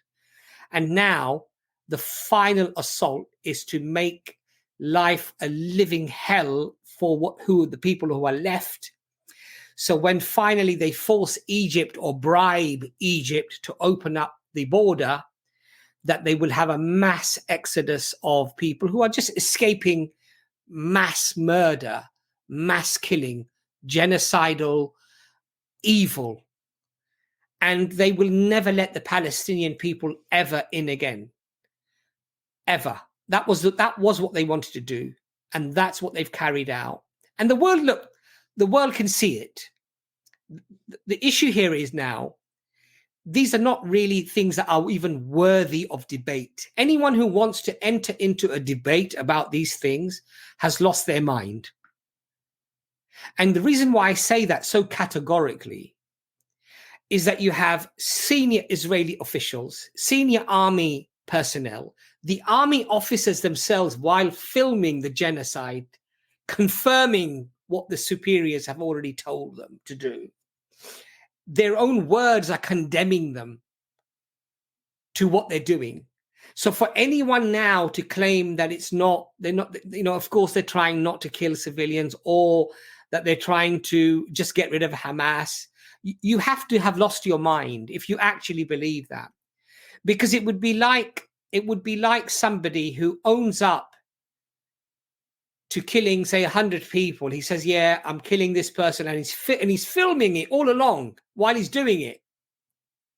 And then afterwards, you have other people claiming that this person actually didn't do it for the reasons that he said he did it. Does that even make sense? The very people are saying that they're doing these things, and then you've got other people thousands of miles away claiming that, oh, no, but they don't mean that. Oh, but they're not doing that. They might be saying it. There might be hundreds, if not thousands of videos of them actually doing those acts that they're saying. There might be international, neutral parties like surgeons and doctors and NGOs who are in that area who are also validating those claims that this is what's happening. And then you've got people thousands of miles away telling us, yeah, despite all that evidence and all the things they're saying and doing and filming, that's not what's actually happening. We want you to believe something else. I have a different theory. You have to be out of your mind, quite frankly, to make that claim. You have to be out of your mind to make that claim. So I don't know how you see it, Sean, but I think. Yeah, it's a pretty bad. I mean, it's probably worse than the bombing of Germany. Well, to be fair, the Germans got pretty badly bombed. Kind of deserved it, though.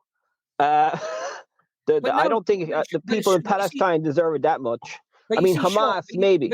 But you see, Sean, I'm totally in agreement for German soldiers who are killing innocent people, who are targeting innocent people, who are bombing innocent people, that they deserve to be fought. And if it means you kill them, then you have to kill them. But the women and children being targeted deliberately, whether it was us or whether it was the Germans, we can't justify that in our religion. The deliberate targeting of women and children, non-combatants. We're not allowed to justify that. As a Muslim, I cannot justify if Hamas or Hezbollah or ISIS or any government or any people, they do that and they deliberately target innocent women and children and non-combatants. As a Muslim, I'm not allowed to condone that or accept that as a valid response. Even if the other people are doing worse to you, we have boundaries in Islam. We can't then just go and indiscriminately just wipe out and commit genocide on the people because they did some horrible things to us. Yeah, but why did Hamas? I mean, I think Hamas did a bad mistake. I mean, I understand Gaza is a concentration camp, but I think Hamas kind of ruined it for that. I mean, I wish the Muslims were not as fanatical. Like, they didn't have there's a lot of extreme things about anti-Jewish and the end of the world stuff in Islam. Do you have parents, Sean? Do you have parents? Yes. Do you have? Are you married? Do you have children? That doesn't mean I support Hamas. No, No. that doesn't mean. I'm asking you a question. I'm asking you a question, Sean. Do you have do you have children? Do you have a wife? No. Okay. Do you have friends and other family members? Yes. Let's say that I came into your house and I took your family, your parents, your family and everyone, and I shoved them into a garden shed. And I kept you there for 75 years. And I would periodically come and kill your children, starve you. I'd cut off your medicine. But Abbas, can I just say something? Because I'd humiliate you, and I would kill your parents, and you would lose 20, possibly 30 members of your family. If you then managed to get hold of a gun and you then came after me and you shot me,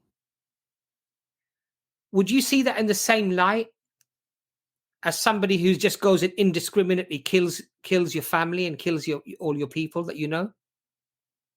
No, I totally understand why Hamas kind of did it. But to be fair, I think Islam has a big role to play. Religion has a big role to play. So I'm just saying Judaism and Islam and Christianity are all responsible for what's going on in Israel. Because all the religions think that the end of the world is going to happen in Israel. And they all want to go there and take over it because it's the most important part of all the religion. And they're all killing each other because of Israel. So I wish that the Muslims were maybe less extreme Muslim, or hypothetically, let's say if they were all like Buddhists or something, I don't think they would be as badly treated from the Jews. Okay, hypothetically, let's say all the Muslims were atheists in Israel. I don't think the Jews, the extreme Jews, would treat them as badly, but I could be wrong. Because I think the Jews are supremacist and they want the end of the world to happen, and they need to destroy the temple in the Mecca there, their mosque there, and they need to get rid of the Muslims. Sean, just very quickly, Sean, we have to be careful with our terms. We don't use the word Jews because there are lots of Jews who do not support what Israel is doing. Our argument is not with Jews. Our argument is with Zionists and with the state of Israel. Our argument is not about Jews, because Judaism, and there are many, many Jews who are peace activists, many of whom have lost their lives protecting innocent people, whether it was in South Africa, whether it was in Palestine, wherever it might be. So we've got to be very careful with our terms. This is not a Jewish Muslim issue. This is Israel against the Palestinian people, many of whom are also Christian, by the way, Palestinians. So it's nothing to do, as I said to you, Sean, you're unfortunately coming to this with an assumption, an underlying assumption as to why these things are happening. But I would assure you that the evidence actually is very contrary to what you're actually claiming. Because Islam was in Palestine for over 1,000 years. Muslims have been there, and there were Jews living there, and there were Christians living there. In fact, did you know, Sean, that the most sacred church in Jerusalem, do you know who has the keys for that church? The Armenians? I'm not sure. I don't know. It's given to the Muslims, a family of Muslims, and they're the ones who are holding it for hundreds and hundreds of years. And do you know why they trusted those keys with the Muslims? No. They wanted to prevent conflict between the different denominations of the church, of Christians. And the Muslims faithfully held on to those keys for hundreds of years. So I'm not saying it was perfect. I'm not claiming that there weren't issues and problems along the way, but I can assure you that there are many Orthodox Jews who have noted that we were living in relative peace and harmony when the Muslims were in control of Jerusalem. And our second Caliph, Umar Khattab radiallahu anhu, he reintroduced the Jews into Palestine, into Jerusalem, because the Christians had actually completely wiped them off and taken them out. But our principle was always that this was a shared land, important to everybody, Christian, Jew, and Muslim. So, Sean, what I'd like you to do really is maybe don't go on AI so much or Google. Learn some things from primary sources. I would say go to the historian Karen Armstrong. She's not a Muslim, by the way. She's an ex-nun. Read some of the things that she said and some of the things that she's written about of Muslim rule in that area. The difference is chalk and cheese. And when you say that the Israelis would not have done what they're doing to these people in Palestine because they're Muslim, firstly, some of them are actually Christian. And this is purely a European colonial project where they've gone and taken somebody else's land. I don't think it would have made any difference whatsoever what religion these people were. These people are brown, they're Arabs, and this white race that has come in from Russia, Poland, Hungary, and all of the many of the European countries have basically wanted this land. And they were powerful because they had allies like America and Britain, and they fully used their influence and their power as a consequence to commit the atrocities that they've committed. But you should perhaps go and do a little bit more research, but you're pretty much off the mark. But sorry, Doctor, did you want to add anything to that? Yeah, Sean. Yes. You painted. I'm just sort of trying to get behind because I want to understand why you came on. Because you Googled some stuff about the Quran and they said lots of bad things in it. I mean, that doesn't really. I don't really know what that means. Well, I looked for bad things and looked for bad verses in the Quran. I'm sure if you look for bad things in anything, you're going to find some website somewhere that will tell you something bad about something. It's not a way to learn about anything. You won't get anything accurate information because what you're saying is my mind is made up and I want to confirm what my mind is telling me, and that's called confirmation bias. And that's actually a fallacy in terms of how you learn about things. But if that's the way you're going to go off, and first thing I'm going to do, Islam, let me just Google, tell me all the bad things about Islam AI, then you're going to end up with the wrong end of the stick. And probably that's what you got. So you never mentioned any of those bad things, but you started off with that sentence, which didn't make sense to me. As an approach, that's not how you learn. If you wanted to study anything about anyone, so if I wanted to study Egyptians, I wouldn't go and tell me all the bad things about Egyptians. It's irrelevant. It's like trying to learn a language by learning all the swear words first. It's not going to get you very far. The other thing you did, which was, I don't know why you had that approach. That was my first comment. The second comment was that you seem to want to paint this thing as a religion thing. And you talked about Buddhists as if, have you not heard of Myanmar? Have you heard of Myanmar? Yes, I have. What happened in Myanmar? Yeah, the Buddhists and the Muslims are not going to fight each other. No, that could be Hindus as well. No, that's not what happened in Myanmar. The Buddhists carried out a genocide against the Muslims in the area. The Rohingya. You don't remember that, or have you forgotten that? No, I heard about it. All right, there's refugees. Have you heard of Stalin? Yes. Famous atheists, yeah, one of your lot. Yeah, I know. Yeah, how many people did Stalin? I'm not saying we're perfect, eh? No, humans are perfect. That's not the point, Sean. That's not the point. The point I'm making is that all of your assumptions seem to be these talking points that are just flawed. The atheists, active atheists. I mean, Stalin killed tens of millions of people. Pol Pot, or whoever you want to name. There are lots of these atheists who set up societies that are probably the worst examples of societies ever set up in the history of humankind. The worst examples. And this is the problem when you get to atheism, because when it comes down to atheism, then really it's just about anything goes. You can decide what you want is right and wrong. So at the point that you're trying to make this is somehow religious oriented, religion is often used by those in power to carry out certain actions. Yeah. What you see in atheists, they also use atheism as a way to carry out what they want to do. and Stalin was like that. So none of these things get you anywhere. The point is, why? What bothers you about it? Why are you worried about? I mean, you're an atheist. You said yes. No, I'm just worried that like this war in Israel could cause World War III or Armageddon because what's the big all the deal? Christians. I mean, yeah. So what? We've evolved from like nothing, right? There's no meaning in anything.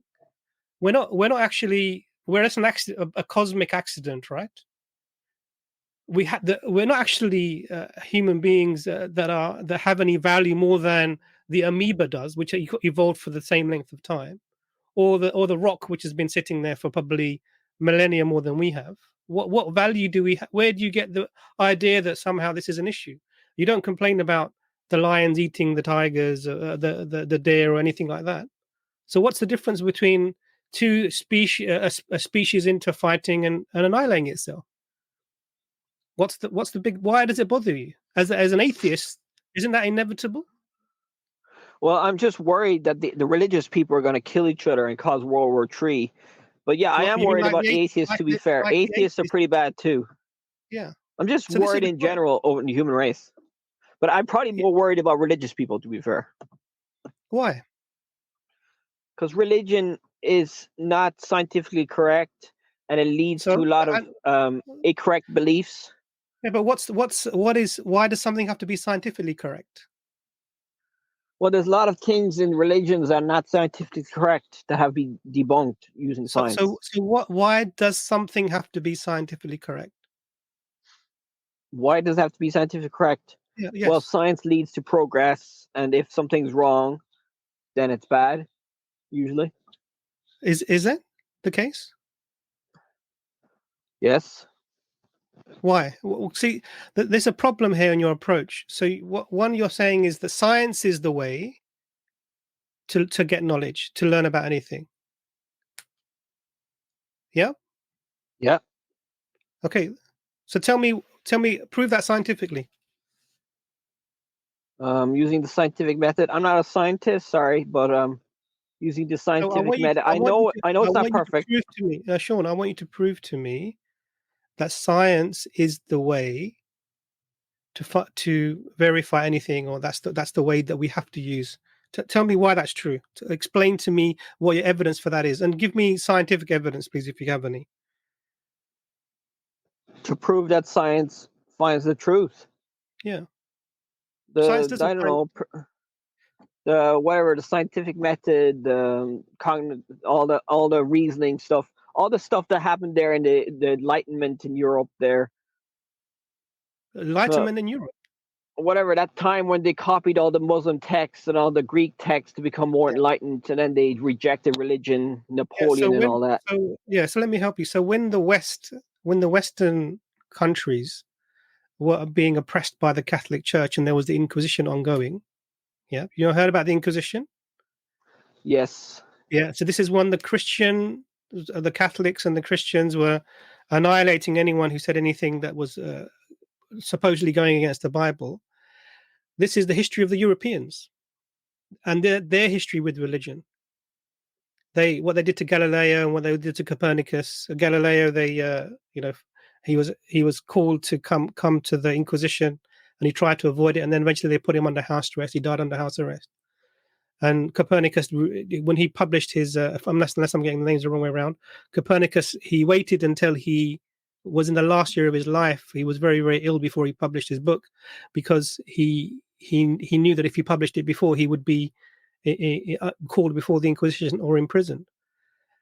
And he waited for that time. And then this is European history. This is what Europeans did. And this is what led to the overthrowing of religion and the separating of the church from the state, because of your European experience. Now, the Eastern experience, the Muslims and everyone, we didn't have this experience with religion. We didn't have a battle between science and religion. It never happened for us. And what often Western people do arrogantly, and I'm not talking about you, I'm talking generally, is that they superimpose their war between science and religion onto everyone. They're saying there's an inherent problem with science and religion working together, and that's just a completely false narrative. It was specifically something that the West made up because of their experience with the Inquisition, nothing to do with Muslims and Islam. And you seem to be running with this idea. What came out of that separation of dividing science and religion, because the scientists were called natural philosophers in the beginning, and they divided the science from the religion, and they were the people who were reading the works of Darwin, etc. They pointed out the fact that in their minds that religion and science are at war. This is the Western ideas, and what they did was they imposed it upon everyone else. And so now you have people have this general concept that science and religion are not compatible. But actually, if you look at Islam, the scientific method came from a Muslim. The scientific method came from a Muslim. Some of the greatest achievements in science were carried out under Muslims: mathematics, astronomy, you name it, without any problem, without conflict with the religion and the science. In fact, it was the religion that was spurring these people to look forward, because Allah was telling them in the Quran that whether you look into yourself or the horizons, you will see signs of the existence of the Creator. So this was an endeavor. This was a science. The work of science was a spiritual endeavor to discover more evidence of the existence of a divinely orchestrated, beautifully balanced universe. So the problem is that the West. This is a common thing now, that a lot of people from the West have this strange concept. Or Sean's left. Maybe he'll come back, but I'll just speak to the crowd generally so you understand that many people in the West have this strange concept that science and religion are at loggerheads, and that science and the state have to be separated. Why? Because of the Western hang-ups and Western problems with their history. You can't superimpose that on other people, because why? This goes against the reality of the situation. Some of the most brutal people in the world that have existed in terms of leaders and rulers. Sean is back. Let's put him back up. Some of the most brutal people that have been leading the world and carrying out the worst massacres have been atheists. 100%. They out-murdered everyone. So I don't really see this. What your arguments you're making make sense, and I don't understand why you're worried that this is a religious conflict, not the fact that innocent people are being killed. That's the thing. And I know Abbas spent a lot of time trying to explain to you why the Palestinians were resisting occupation, but there's no need to do that because why? It's blatantly obvious. Obvious. And anyway, what I find concerning. I understand the angle that which you were coming with, and I just wanted to point out some of the flaws that I thought that were within that. So there is no conflict between science and religion. Science is not the only way. You can't.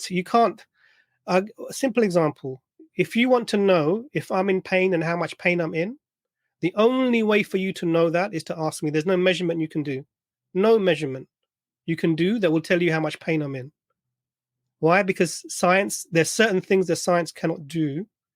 There's a framework of religion which it can't go outside of. It can't tell you about value. It can't tell you about meaning. It can't tell you about all of the things that matter, the whys of the world. It can tell you how a cake was made. It can't tell you why it was made. It can describe the mechanics of the human being to a certain extent, whatever knowledge it has, but it can't tell you what the purpose of the human being is. This is why there are lots of issues with the reality of the people when they get to a certain age, particularly men in the West. The suicide rate is unbelievable, the highest in Europe. But that's all I wanted to say to you, Sean. I'll let you carry on with Abbas, and I think maybe there's other people waiting we can think about. Brother Ijaz, did you want to say anything at all? Sean, did you catch what the doctor said, or just need to unmute yourself, Sean? Yeah, I just lost my internet there. That's okay. Yeah, I mean, I disagree with it, but I understand. No, I think there is a big difference between religion and science, but it's going to take me a long time to try and convince you. Sean, when you disagree, can you give a reason as to what exactly that Imran said that you specifically disagree with, and your reasoned argument as to why you disagree with it? Well, morals are subjective, I think. So I can make up a religion right now and claim that it is this God, and you cannot use science to disprove my God, because there's no way to disprove God yet. There's no scientific method that can prove that my God does not exist if I invent one now with the So, same Sean, what morals. you're saying is that you're saying that morality, if human beings come up with it by themselves, then it becomes completely subjective. I would agree with you there. But if God exists from your perspective, obviously, and he comes with moral codes that we have to follow, would they still be subjective, or would they then become objective if they came from God? Well, yeah, obviously, but you'll need to use the scientific method to prove that there's a God. But science has never proven using scientific method that there is a God. So everything you believe in your life, you believe because you follow the scientific method. Is that right? Well, morals, no, not really. Morals are deeper. I don't know what they are. You can use science to prove that there's good and bad. Can't be You can argued scientific No, you can. concept, right? You can use science to prove good things and bad things in nature, suffering and all that. How do you use science to talk about good or bad, which are, according to you yourself, Sean, subjective, completely subjective? Well, you have tests to see how much pain you're in and consciousness and all that stuff. That's what the vegans are all about: consciousness and pain and suffering and all that. So is pain a bad thing, Sean? Yes.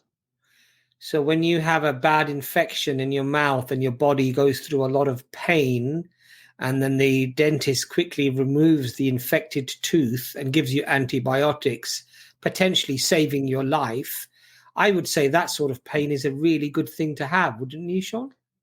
Yeah, but you could also have suffering that's good for you as well.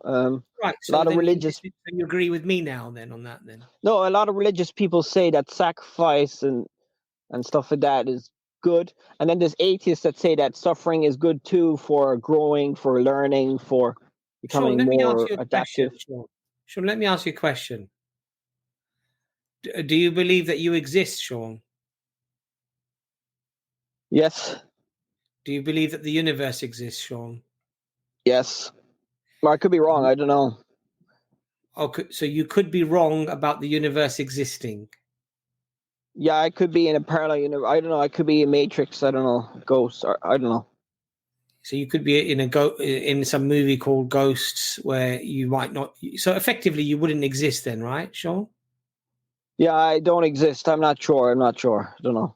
You're not even sure whether you exist, yeah, Sean? Yeah. Yeah. So then why are you even on this show then?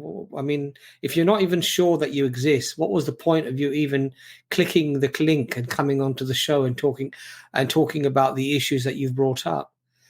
Because you see, Sean, I find this really, really unusual when people go to this level of skepticism about religion, where they start to question their own existence. And the reason why I find it quite hilarious is that their entire life and everything they do it because they believe that they exist. They go and get educated, they go and get a job, they go and eat the salt beef sandwich rather than the chicken one because they prefer the beef that day, or they go for a stew, or they go for whatever. Why do they do that? Because they know they exist and they know that taste. I think I feel like having that today, so they go and have that. They know they exist. It's intuitive. It's completely undeniable, in fact. And that's how you lead your life. From when it comes to buying your phone or watching a movie, whatever it is, you know you exist because that's why you partake in the things that you partake in and the way that you do it. When suddenly we start asking this question about God, or potentially the existence of a God from your perspective, and then people start thinking, well, maybe I don't even exist. Maybe the universe doesn't even exist. I mean, I just find that astonishing, really. and it's almost living a lie, because you're living as if you exist and you believe that you exist. But suddenly when you have this conversation and you know where it potentially might lead, that you start asking the very fundamental question of your own existence becomes a potential problem for you. Don't you see that as being rather sort of, I don't know, I don't want to use the word hypocritical, but don't you see these sort of double standards there, Sean? No, I was joking there. I'm just saying that you don't need to know if you exist to care about things and have feelings and all that. It's not important, really. It's just like, so are you morals, joking or are you serious, Sean? religion. I mean, we're having a weird discussion here. Are you serious or are you just joking about existing? Well, I don't know. In the future, we could find out that we're all living in a matrix or something and nothing's real, using the Okay, scientific method to find out. So I'm not sure. I'm not sure. Yes, I mean, so you're not joking. You're serious about questioning your own existence then? Well, our current reality. I'm not about all the question of God and religion using the scientific method. I don't think science has debunked a lot of things in religions. Sean, are you joking or are you not joking? Are you serious about not existing or are you actually joking about not existing? Which one is it? Because you're actually contradicting yourself now in literally 60 seconds. You're contradicting your position.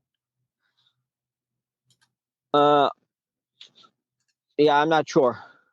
No, okay, Sean. It's been really lovely having you. I just think, just on your way out, I just think that you have to really, one of the things to learn about when it comes to science is just to learn how science is done. So I would read about the things that underpin science, and what you can maybe go and look on the internet for is something called maybe the philosophy of science, the underlying principles of how science is. One of the things you can learn from that is where the limits of science are and what those things are that science cannot teach you. But Sean, it's been interesting talking to you. I wish you all the best. Okay. All right. Thanks. Bye. Bye-bye. Bye, Sean. Sorry, Justin, can I just Bob, I'm going to get you on next because you did have your camera on. Justin, if you could leave your camera on and we could just interact with you, I'll get you on after Bob. Bob, just switch your camera on very quickly for me again, if that's okay. You can turn it off before I get you live. Just give me a thumbs up, Bob. That's lovely. We're going to get you on now. You can turn your camera off, brother. Bob, welcome to the stream. Hello, assalamu alaikum. Wa alaikum assalam, Bob. How you guys doing, brothers? Alhamdulillah. Where are you tuning in from, Bob? I'm from England, UK. Oh, you're from the UK.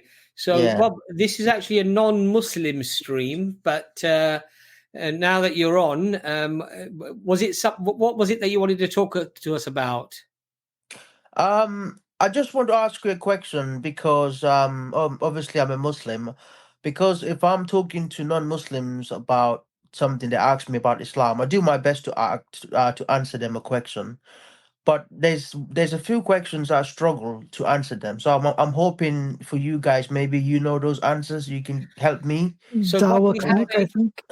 We have a stream which is dedicated to exactly what you've asked, which is called the Dawah Clinic. Okay. And you can ask any Dawah related question. We would be happy to have you on that stream. I'm just I don't think it's this Wednesday. Is that right, guys? Is it this coming Wednesday or is it the Wednesday? You've got a couple of options, Bob. You can either send us the question via email. The email will come up on the screen in a second. Okay. Or come onto that stream. I'm not sure exactly when. The 6th of March is the next stream, which is in a couple of weeks' time. So if you email us, and we'll help you with a way of how to go forward, inshallah, and help with that discussion.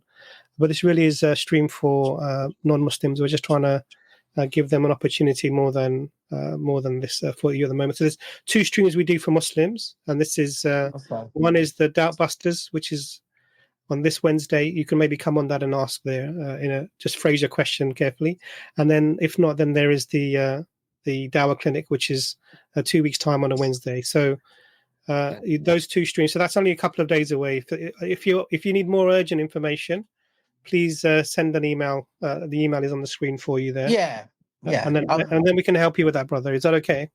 No, that's fine. I didn't realize this is for No, the no, No not problem. No not problem. not a Inshallah. problem. Not a Okay, problem. I'll do as you said. Thank you very much. I Jazakallah appreciate khair. it. Take care. Assalamu alaikum. Jazakallah khair, brother. Nice to speak to you. Okay, assalamu alaikum. Alaikum salam. I mean, the only reason, obviously, we want to try to remain consistent is that a lot of Muslims do sometimes ask to come on, and we tell them not to. So we just sort of try to be fair, and inshallah, we will. If he's in a rush, we'll try to answer it via email. Otherwise, on Wednesday, 8:30 p.m., set a reminder, and you'll get the notification bell, and then you'll get the notification for the stream this Wednesday. Justin, if you want to put your camera on, and then we can just interact with you. You can turn your camera off before you come on live, but we do need to just identify guests before they come on. If you can do that, we'll get you on. Otherwise, I'm really sorry we won't be able to get you on if you don't put the camera on. You know, it was a shame really, but with Sean, I mean, for me, you know, it's a shame that you have to go to some AI robot and then start doing searches about bad things about X or bad things about Y.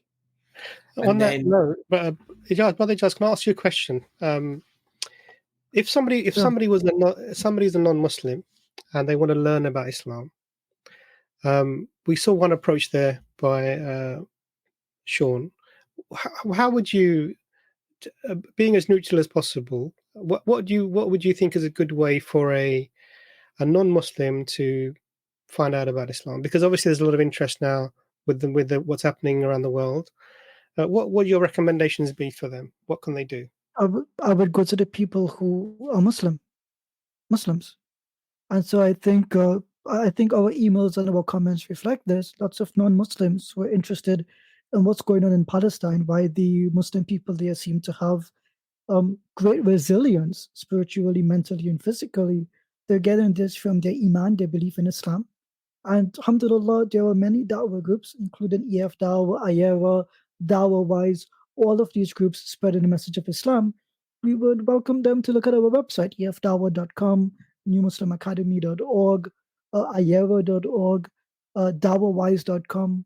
These are simple, neutral websites that provide fundamental information about Islam. Fundamental and foundational, I would say. Yeah, I wouldn't go to an AI, to be honest, because AIs basically take information from the web, they scrape the web for information. That information could be accurate or not accurate, and it's like a toss-up. It's nothing definitive. So yeah, I would pray for people to go to Muslims, inshallah. Inshallah. Doctor, I wanted to just refer to this comment. It was made a short while ago.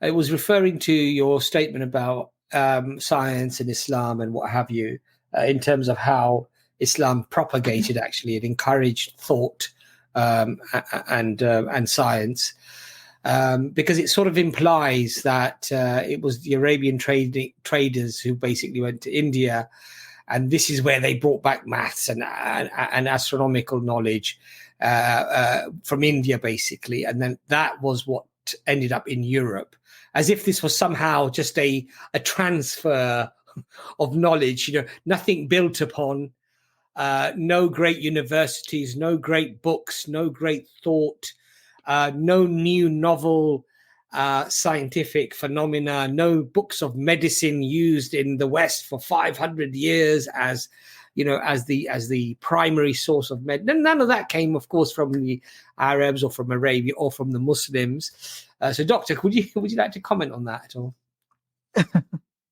Yeah. So one of the things that we find is that in the way that we are taught education in the West, you are taught education as if there was this something that happened in amongst the Europeans that led to this phenomenal outpouring of knowledge that the West produced, and every scientist was white, and you never told about any black scientists, Asian scientists, Indian scientists, any other scientists at all. And so we're left with this perception that knowledge, a beneficial scientific knowledge that has practical application, is a Western phenomena. And when the Muslims talk about the fact that the Renaissance was built off of the back of the Arab knowledge that was available, the Muslim knowledge in Spain after 1492 when it was invaded, and there were more books, there were more libraries in Spain in the Muslim world than there were books in England. When we're saying this, no one's making the claim that somehow it was the Arabs who came up with it or the Muslims who came up with this, not because that's an equally arrogant and racist perspective. We openly talk about the fact that the Greek work was preserved by the Arabs, used by the Arabs, built upon by the Arabs. So we are all human beings. We are all descendants of Adam. Everyone stands on the giants, it's the shoulders of the giants that have gone before. And wherever the knowledge may be amongst human beings, if it's a beneficial knowledge, then it should be acknowledged and truth could come from.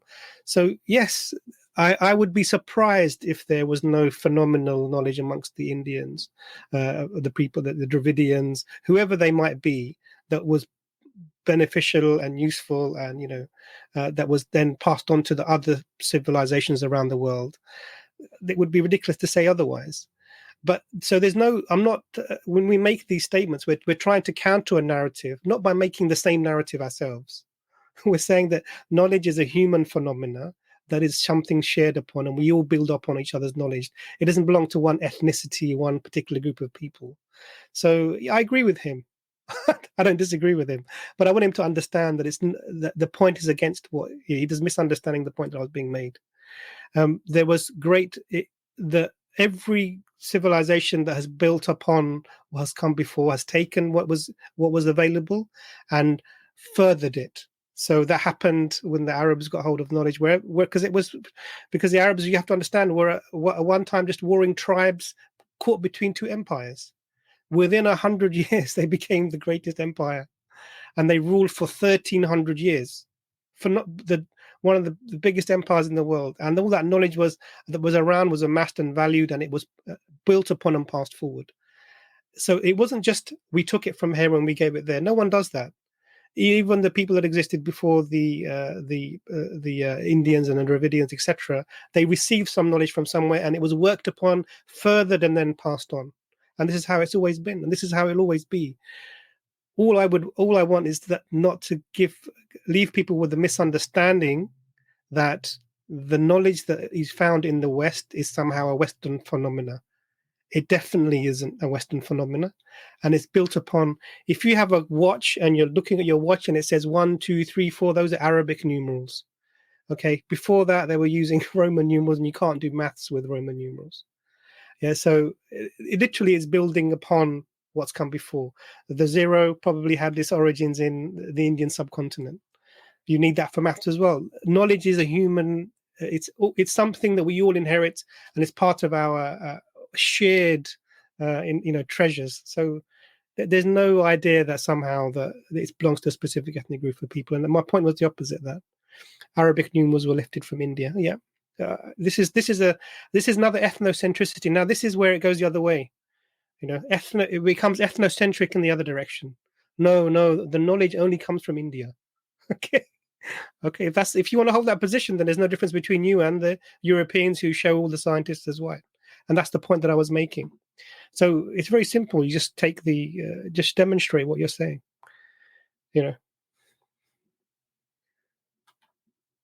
Yeah, I mean, as we say, what people like to do is they like to nullify and wash away the significance of the history of people, to somehow,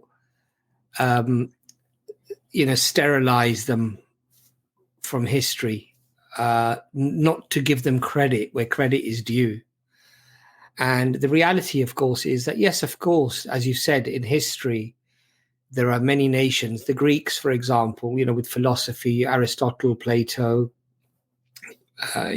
great thinkers who came out of that region. And yes, of course, in the Indians, and great works that came out of India as well. Why should we not celebrate those people? We should celebrate them. Of course we should.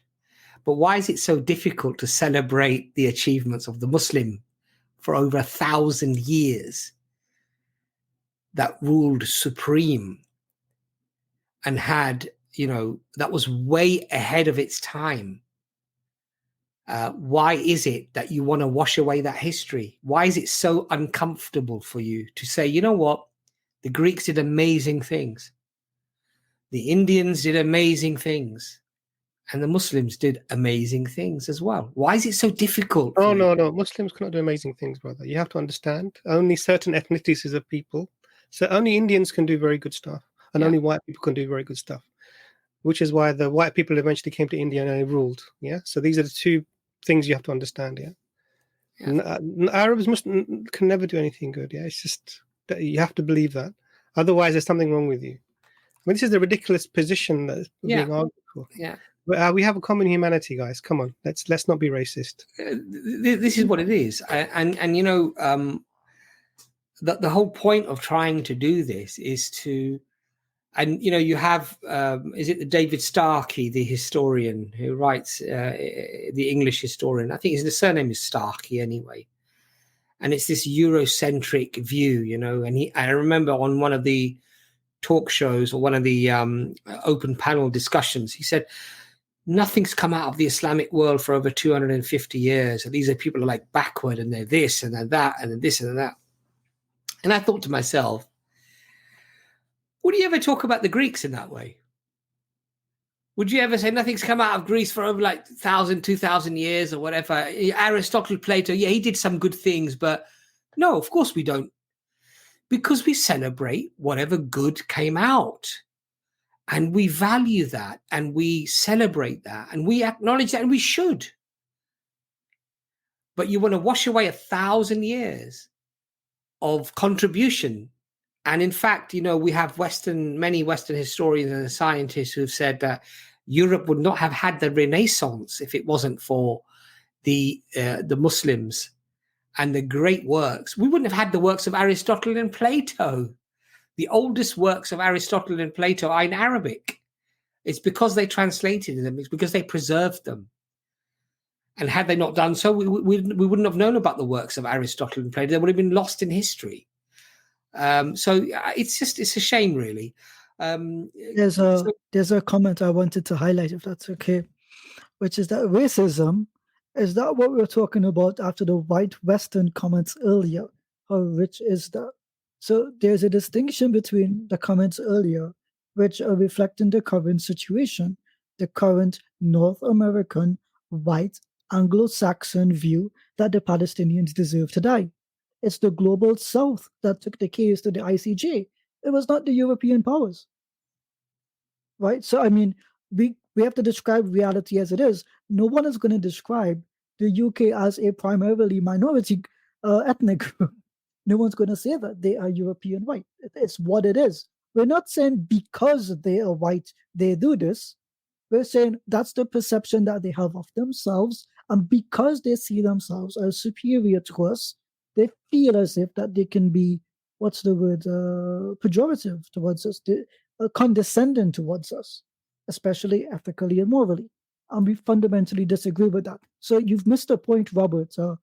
Not that it's the first time tonight, but I think it's very exemplary of people who can't take criticism. What I find quite distasteful is that being born in England, European until perhaps the split, the Brexit, now British, our allegiance is always challenged and questioned whenever we make a criticism of history or things that we're doing today, for example. It's immediate, like as if you must hate us. You must hate white people. You must hate Westerners. We live here. This is our home. Some of us are wealthy enough. If we wanted to, we could have gone and lived in a different country. But we've chosen to live here. We've chosen to stay here. Right? It's not about allegiance. It's not about whether we value people or think good of people. I think most British people, for example, because I live here, are decent people, decent in the sense that they believe in justice and fairness. They believe in queuing up. You go to Europe, many countries don't even queue up. We have a great tradition here of queuing up. I think it's amazing. I think it's a beautiful thing that you show justice and fairness. Just because you're a big bloke or you're a big woman and there's some old people in front of you, you just go to the front of the queue. We don't do that in England. We actually queue up here. Even if there's no queue, we just start queuing. Yeah, we love queuing, right? So it's not about not recognizing. That really confused me when I came to London. I just accidentally kept standing in lines all the time. It made it impossible to do anything. Yeah. So, and what my point is that why is it that our allegiance, our loyalty suddenly immediately comes under question? But if I was a white person, you see, and you could not differentiate me from another European or another English person, I could be as critical as I want to be. I could be as harsh as I want to be. And guess what? You just have to take it. Or you'd have to come up with a counter discussion or a counter argument. But you would never ask the question, where are your ethnic roots from? 5 generations ago, did you come from Belgium? Did you come from Holland? Did you come from Iceland? Why don't you go and live in Iceland? Why don't you go and live in Holland? Nobody's going to question you. You know why? Because when you're white, basically, you have the passport to say whatever you like, the freedom to say whatever you like. But if you're a person of color, God forbid, you criticize the Europeans or you criticize America, then suddenly you're disloyal. Suddenly you're a hater. Suddenly you're somehow your allegiance and your love for people or your fairness for people or it becomes a racial thing. Like you just hate white people. You just hate the West. It's interesting, isn't it? How people change the discussion in this way.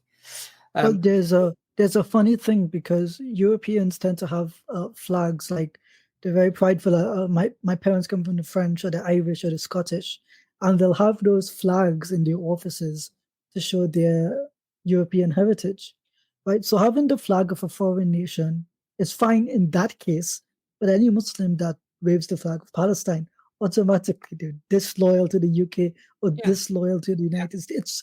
It's so, what's the word here? Unfair, I would say.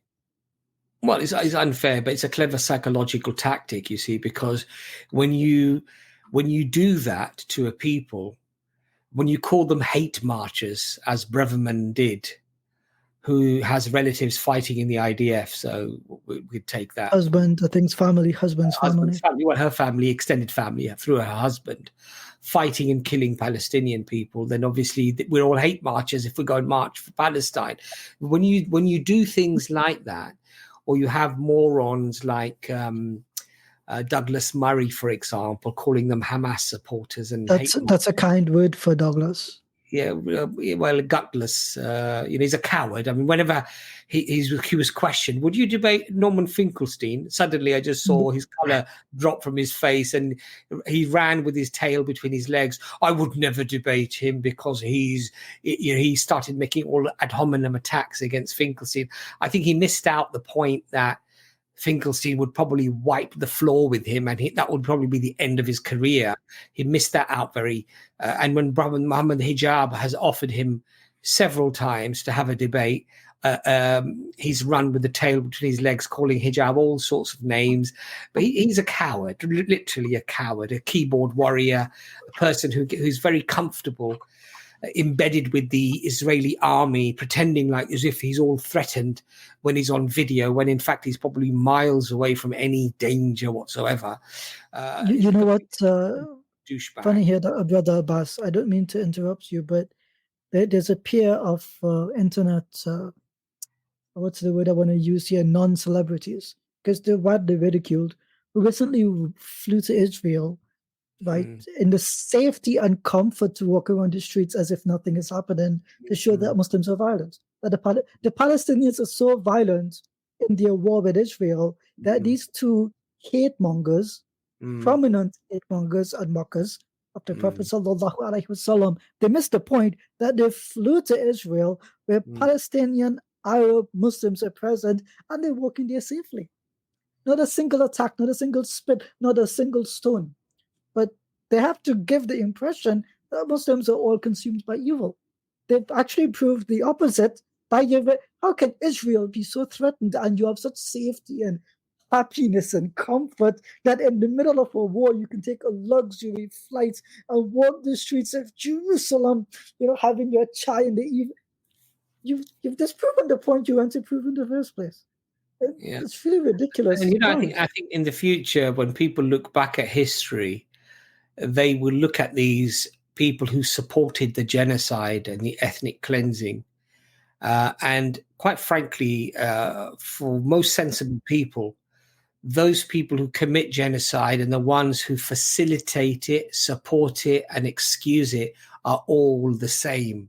And this really reminds me of the beautiful saying that our sister from the South Africa, she quoted a hadith, and it really was a beautiful hadith that she quoted, and I'm just going to put it up on the screen now. And this is the sort of beauty, the wonderful, fragrant teachings in our religion. Anyone who walks with a wrongdoer in order to strengthen him, knowing all the while that he is a wrongdoer, has departed from Islam, departed from belief.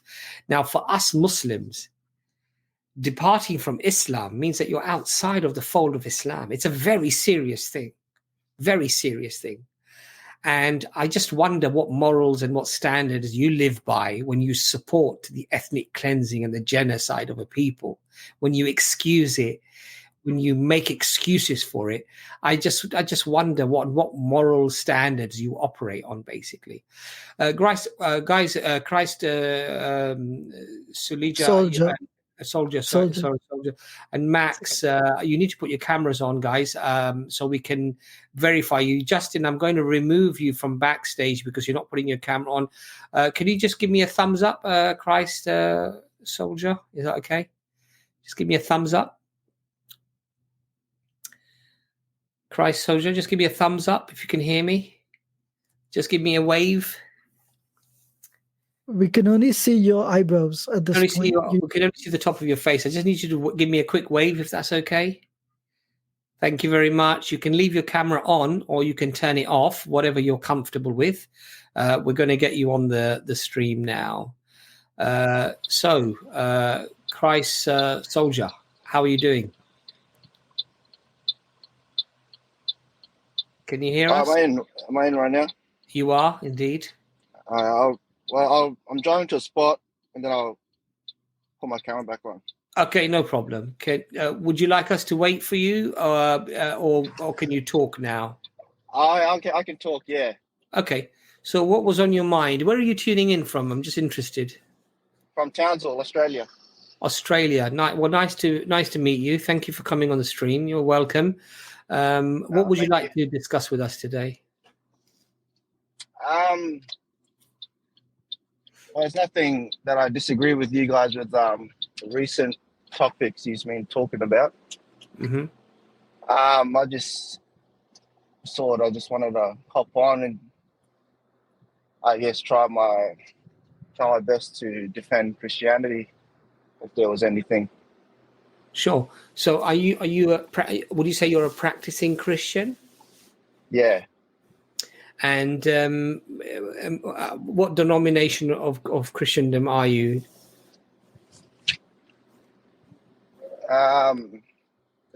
Protestant. You're a Protestant. If it gets more specific. Okay. Yeah, not 100% sure what. And closer to evangelical, I think. Sure. And was there anything specific on your mind that you wanted to discuss or talk about, or would you like us to just ask you maybe questions and we can have a nice discussion or whatever? Well, there are issues that I face with Islam that I can see with Islam. Sure. Well, why don't we start with that? Why don't you give us what issues you have? Yeah, it's more just questions as well, but I don't get how Muhammad is the most loved. For example, if God, say in Christianity, God has unconditional love, and from what I see with the God of the Quran, it's conditional. Mm-hmm. And is that true? Or Like, So, love. well, yes, it is true. Of course, it's true, because does God Yeah, like does God like the evildoers, the murderers, the killers, the mass murderers? Does He love them? well, his love is, what's it called? It's unconditional. So his grace, his mercy towards the, I guess, sinners, unbelievers, that God giving them the opportunity, we would consider that his love showing, if that makes sense. But we don't say that he loves someone more than someone else, Yeah, but which I find pretty weird. would you say, for example, that God loves Hitler? Well, that's why.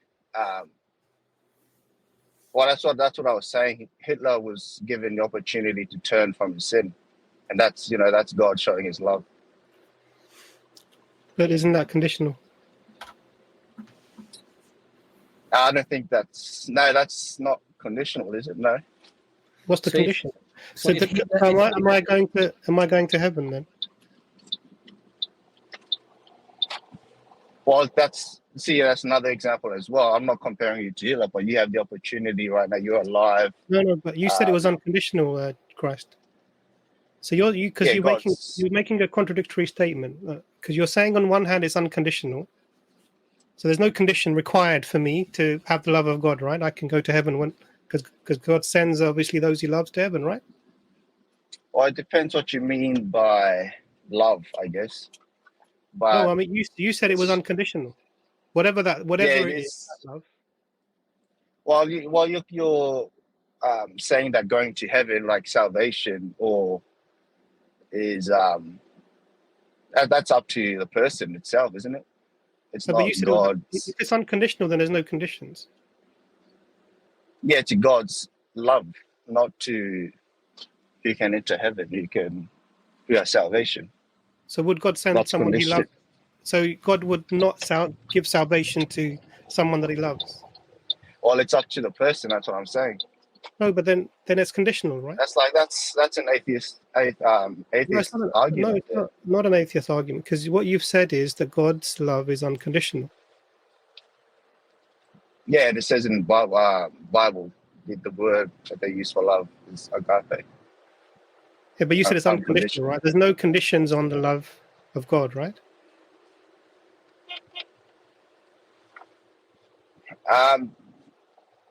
Yeah, there's no conditions to God's love. Yeah. Okay, so why is God going to send me to hell then? From your own choice. No, but you're making my choice the condition. You're making the salvation equals to God's love. Okay, so God's love is not His salvation, right? For the argument, no.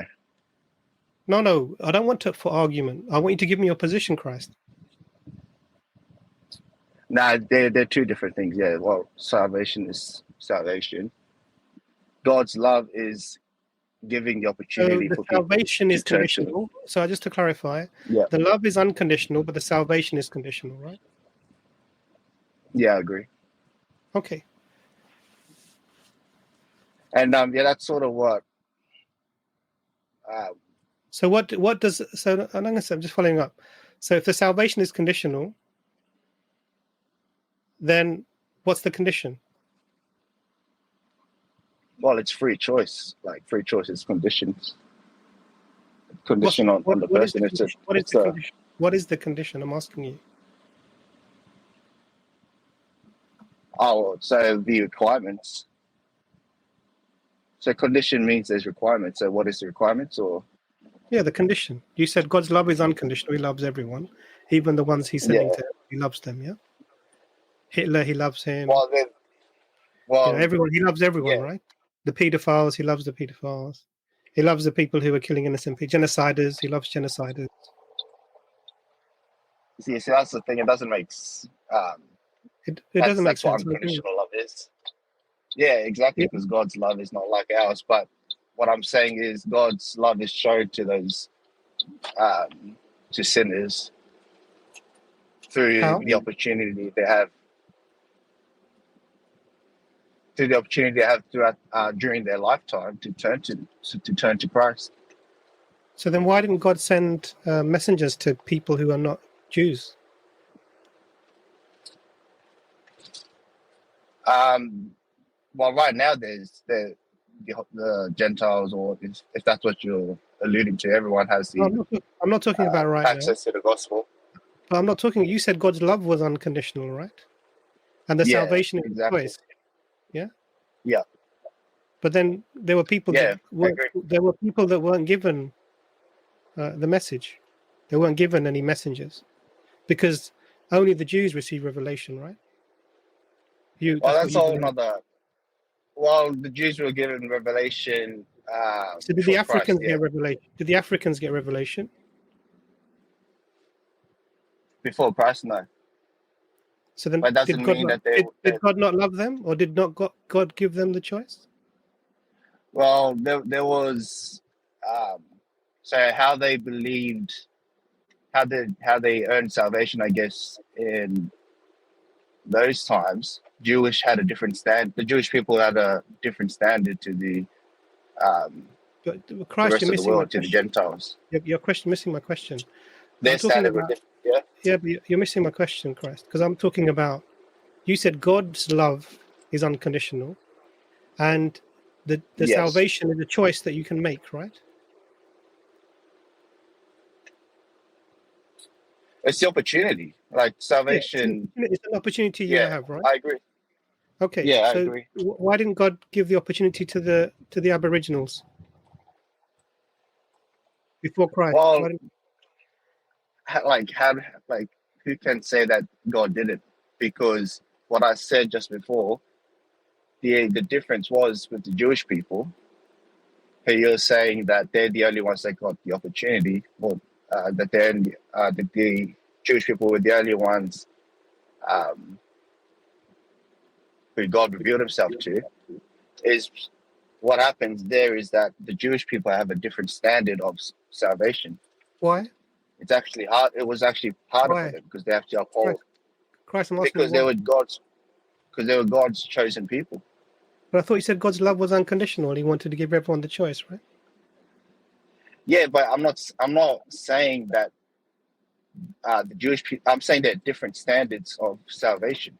But if you treat people differently, that's if you treat people differently, that's a problem, isn't it? You understand that, right? You can't claim to love everyone equally. I see. Yeah. So you're saying treating people differently. I agree with that, and that's not a bad thing. For example, if you have an eldest son, the eldest son has more responsibilities than the rest of your children. You agree with that? No, I because what you're using is using an example of responsibility. I'm talking about responsibility. One second, let me explain to you, because I'm explaining to you why I disagree with you. Yeah? So you're not going to neglect your children, a child. Say if you have 5 children, you're not going to neglect one of them, right? No, correct. Okay, so this is neglect. No, there's a favorite race. There's a favorite race. Yep. God, this is my favorite race. These are my chosen loved ones. Oh, I want to hug them. I want to give them revelation. They're the ones I'm gonna guide. The other ones, not so much. I wouldn't use the words of the tone. You think that's okay? The tone you put it, it's a misrepresent. The tone you put it there is misrepresenting it. Yeah, I understand. I understand. I'm saying something that's not comfortable, and maybe I'm trying to sort of, lay it on. It's not even uncomfortable. But I understand what you're trying to say. That Christ, are you comfortable with the fact that God didn't give anyone else revelation apart from the Jews? So if we're going to talk about certain people groups, that's another issue I have as well with Islam. But this much they love the Arab culture. 1 second, but that's a different. But Christ, you're changing the topic, because first you have I'm not to. telling you. Yeah, because first you really have to understand that what the things you first said God loves everyone unconditionally, and then at the same time you said that salvation is a choice. And then I gave you a group of people who were not given the opportunity to choose. In fact, they weren't even given But I revelation. didn't. And I would say that's neglect. And neglect is a sign of the opposite of love. No, but they were neglected. You wouldn't. They were neglected. They didn't get revelation. For example, if you have that 5 children you're talking about, Yeah. the eldest, you give them the responsibility, and I think that's the key word there. You wouldn't neglect the eldest. You're training them up. Yeah, but you wouldn't ignore the eldest one and not give him food and water to help him survive, right? You wouldn't not teach the eldest how to cross the road so they don't get run over, right? I wouldn't do that to any child. Yeah. So then why did God do that to his other children? The non-Jewish children. That's so how do I explain this? It's pretty simple concept. I think it's just you're trying to push that favorite or fairy child, but basically with the 5 children example, I'll just stick to that, make it simple for myself as well. But for example, you have your eldest son, and you want to hand over, I guess, your business, the family business to the eldest son. You train them differently. You take them aside, and then when the eldest son is ready, trains up or equips the rest of his siblings. So what was God's family business? No, it doesn't make sense. What was God's family business in this scenario? Well, I just used that example. Yeah, because you're talking about passing on skills, and this is the problem. We're talking about God showing unconditional love to his people, all of the people that he created, by giving them guidance on how to live in the world and how to achieve salvation. You said choosing to follow that guidance and choosing that salvation is a choice, but the problem is that in the very concept that you have of God, God ignores every single group of people apart from one. He neglects not one child out of the 5, but 4 children out of the 5. Neglects them. So I think the question is, do you think that so people groups outside of children of Israel, did they have salvation before Jesus arrived? Because I believe they had. So the reason I believe that God gave to every single people a messenger to guide them to the truth, which is to lead them to salvation, which is actual love, because the Quran says that we send to every single nation a messenger, and the Prophet, peace be upon him, explained that there are 124,000 prophets. So we believe that every single group of people, the Aboriginals, the Africans, the Inuit, every group of people receive revelation from God. Right? Yeah. That is the definition of love. That is the definition of a choice in salvation. The fact that you restrict, as a Christian, I'm not saying this to you personally as I'm having a go at you, but I'm talking about the concept. The fact that as a Christian, you believe that God had a favorite group who only received the revelation and ignored everyone else. Or they had to learn from him because that was the family business. So whatever that means, I don't even know what that means. The problem is it's that not concept, about favorite. It's just favorite. what it is. Chosen. What does chosen mean? Yeah, chosen. Well, someone. So you have children. Someone is the eldest. If you have 5 children. No. The eldest is not. You're talking about chosen. Chosen. No, that's the example. And it just happens that the Jewish people, if you want to say chosen, they're that chosen people. You don't believe they're not chosen. You don't believe they're chosen? Right now, they're not. Right now, they're not, though. Yeah, but I'm talking about pre-Christ, Aboriginals. Did God guide them? In the way he guided the Jewish people, no. But as far as the opportunity of salvation, it's the same. How are they given the opportunity of salvation before Christ? In Aboriginals. So, explain to me. I'm not gonna lie. That's when my knowledge stops. But I'll tell you why, Christ. Because actually, that's not the Christian belief. Yeah, They weren't. I won't lie. Yeah. That's when. Yeah, That's because what I the don't only know. people that receive, and even Jesus, it says, according to the biblical narrative, the salvation is from the Jews. Salvation is from the Jews.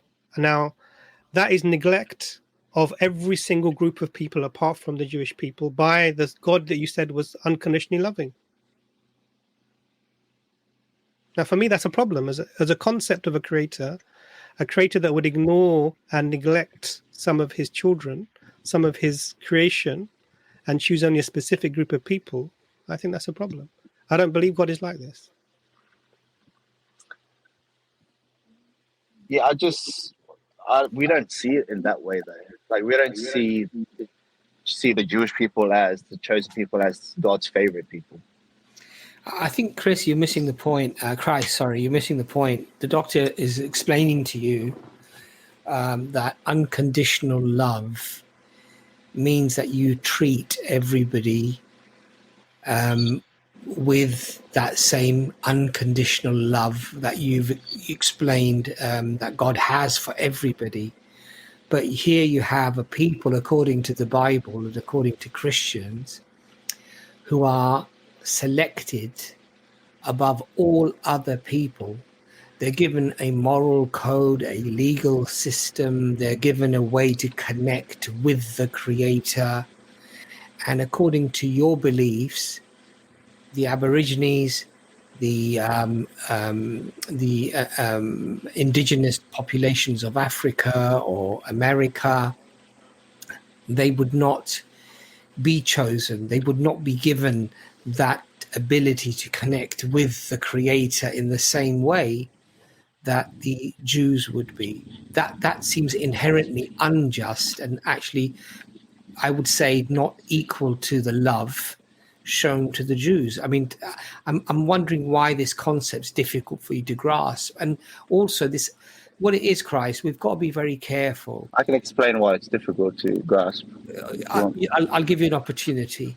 The reason why these sort of concepts, Christ, are from my perspective, there's a certain thing that Christians tell us, and there is a certain thing that we actually see even within the Bible itself. So, for example, we're told that Noah only had a handful of people on the boat, the ship that he was told to make. What happened to everybody else? Well, they were given that opportunity. What happened to For example, everybody else? What happened to everybody else that didn't get on the boat, that did not follow the teachings of Noah? What happened to them? Noah represents Noah represents the body of church right now. So What happened to them, Christ? What happened to the people that did not follow the teachings of Noah and refused to get on the boat? Yeah, okay. So he refused the teachings of Noah. They were damned for that. And they were damned and they were all killed, correct? People who refused to the message brought from Noah.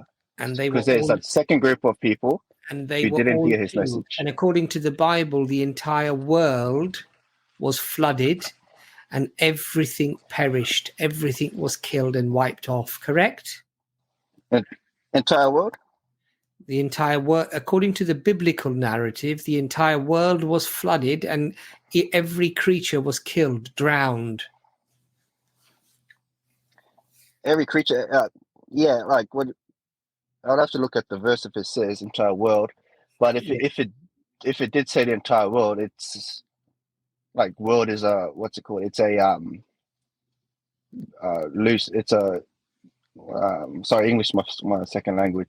That's okay. Time. World is not a generic word.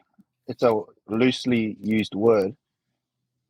It could mean the people of that area. Okay, so did God love those people unconditionally in the same way that he loved Noah and loved the followers of Noah? Is that what you're arguing?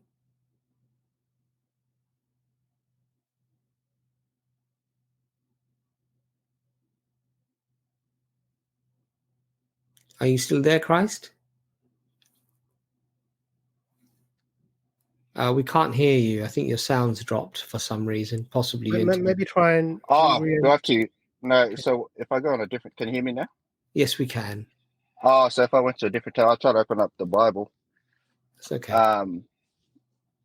So yeah, my so question this to tab you, then. Ijaz, you're muted. Ijaz, you're muted. So my question to you, Just quickly, Abbas, if he's on his phone, he can't switch the tab to go Okay. to where he wants to. So, Christ Soldier, if you want, tell us the verse you want to go to and the I was just translation. We'll happily put it up. We don't mind. I was just looking at the Noah story, Genesis. but Yeah. there's no issue. So what basically the answer was that I was saying while I was muted is that the people in Noah's day is no different to the unbelievers of this day. There's no. It sounds bad when you say everyone was killed in a flood, but there's no difference to the unbelievers of this day. They'll be damned as well, Yes, according to so Christ, the according to your own testimony, and according to what the biblical record is of how God dealt with those people, this concept of unconditional love simply doesn't make sense. And in Islam, we have a much more coherent understanding. Allah says he does not love the wrongdoers. If you go out and do rape, you kill children, you murder, you do evil things, you do bad things, God does not love those people because of what they're doing, because their acts are evil, their acts are heinous, they're wrong in the sight of God. So we have, I think, a more logically coherent view of this. And I think that the Christian view, though we are told God is love, God loves everyone unconditionally, I don't think that actually makes sense. So, Ijaz, you've put on the verse that we're talking about. Is that correct? I've just put it up. That's Dr. Imran. Doctors put it up. But I'm happy to take credit. That's fine. Yeah. So that makes it easier for me. I'll read it. God saw how corrupt. This is Genesis 6, verse 12 onwards. What translation? This is, I think this is the NIV. Do you have a translation that you prefer, Christ Soldier, or can I choose the translation? No, I'm fine. I'm fine with that. Can we do the NET, please? Just NET. You prefer the NET, I remember. Okay, NET. Let's find NET. Why do you prefer the NET, Jazz? Let's let the... Because of all the translation notes that they have. Because sometimes the words can be so confusing. It's rather than telling you what they must mean, tells you what it can mean. Okay. All right. Well, that's good to know. So I'll read the very same verses. So verse 12, God saw the earth, and indeed it was ruined, for all living creatures on the earth were sinful. So God said to Noah, I have decided that all living creatures must die, for the earth is filled with violence because of them. Now I am about to destroy them and the earth. Hold up. All living creatures, wouldn't that mean animals as well? So, Genesis 6, right? Yeah. Right. So, man, what did hold on, were the animals sinful? What verse are we looking at again? Can someone remind me? I'm about to go fishing as well, so animals don't really mean much. Sorry. Okay, hold up. Well, all living creatures on the earth were sinful. I got questions here about unconditional love and the animals being sinful. Now that gets me. Well, babies. Unconditional love. Babies. Yeah.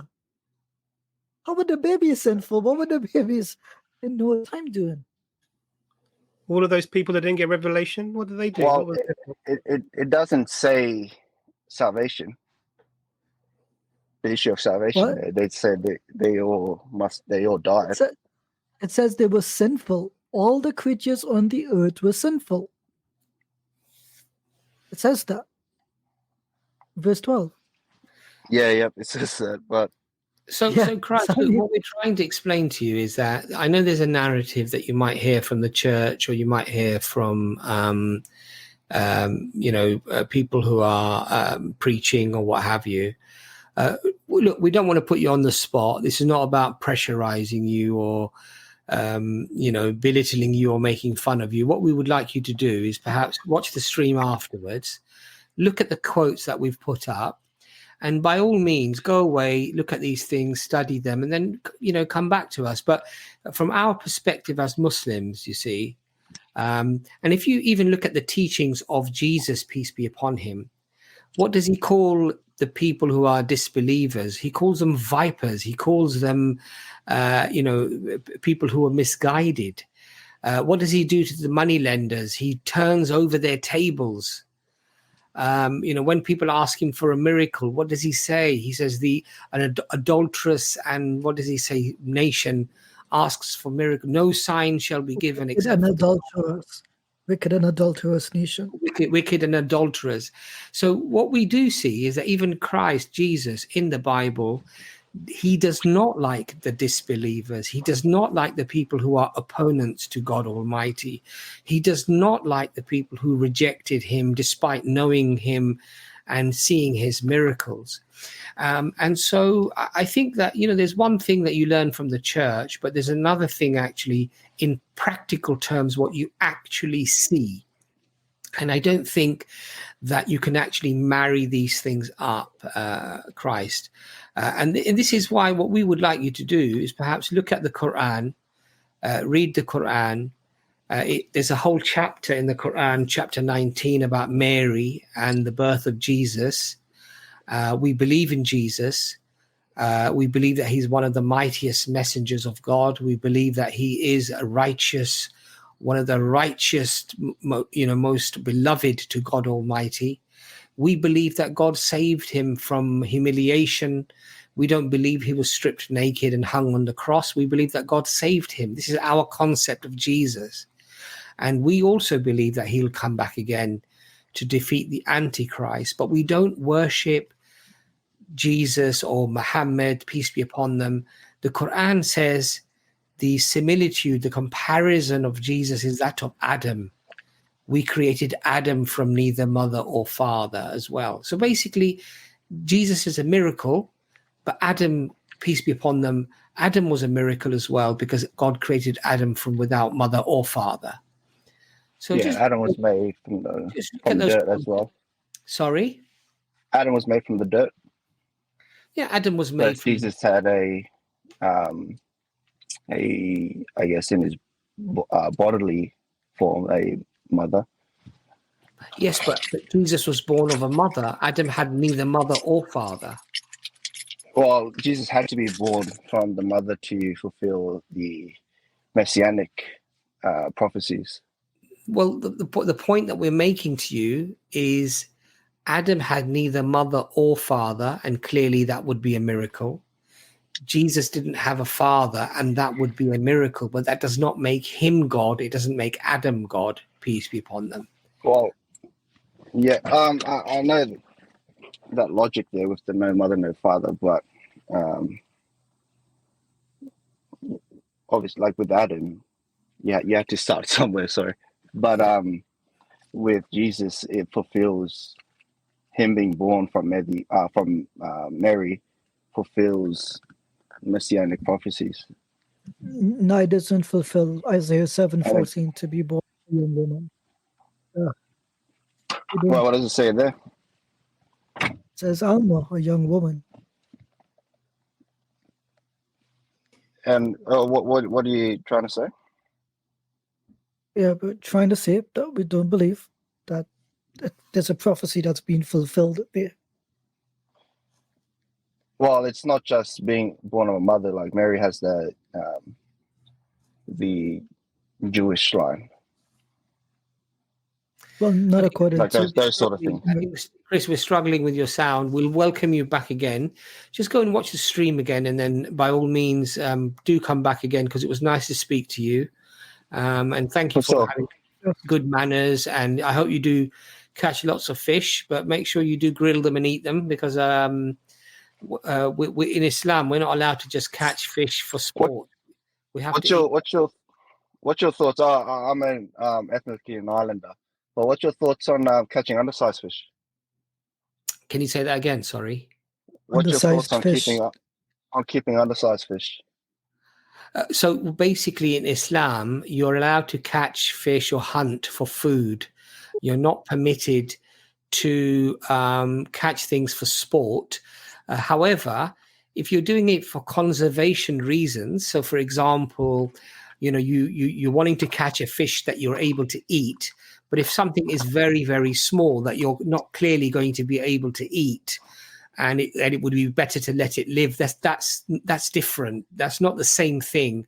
But your intention should not be that you're catching fish just for sport, just for fun. We're allowed to catch food for food to be consumed, but we're not allowed to hunt for sport. We're not allowed to hunt or fish just for fun, basically. If it's a good sized fish and it's edible, then you should eat it or give it to somebody to eat.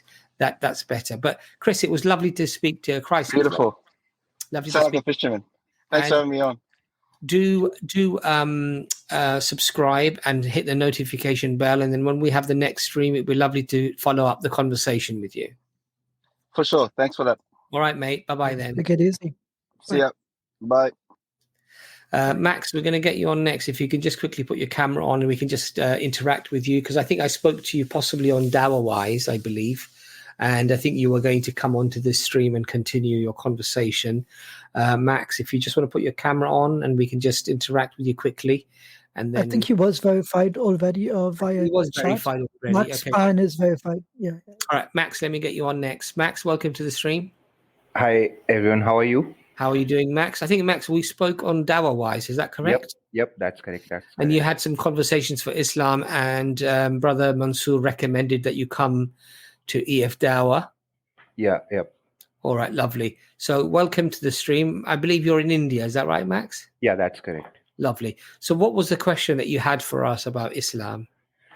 I mean, it's not for Islam, but for the concept of God. I don't believe in Jesus. I don't believe in Allah. And I don't believe there's a God. And the reason behind it is that if there was a God, then there would be no earthquakes and people wouldn't die in earthquakes. This is my biggest argument against God. There are other arguments, but this is my biggest one. Okay. So would it be fair, Max, to say that you're talking about the problem of evil? Is that correct? Would that be right? Not evil, because earthquake is a natural calamity. There is no hidden bad intentions by anyone. So evil can be done by humans. So I can have an evil intentions against you. I can murder you. I can steal stuff, right?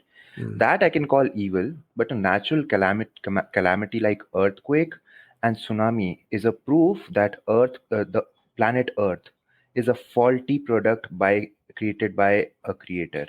So basically what you're saying is you want to narrow it down to natural what we would assume to be natural disasters, earthquakes, hurricanes, floods, tornadoes, tsunamis, these type of things. Is that correct?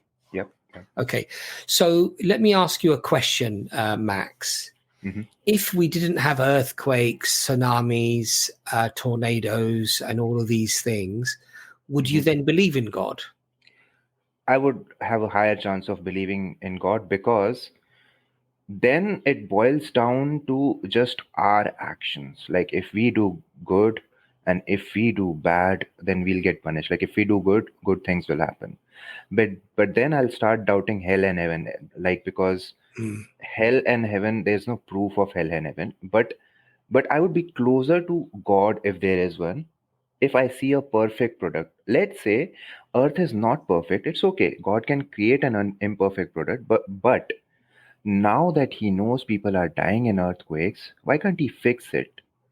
You're getting my point. Like he couldn't create a perfect Earth, but now he knows, right? So fix it.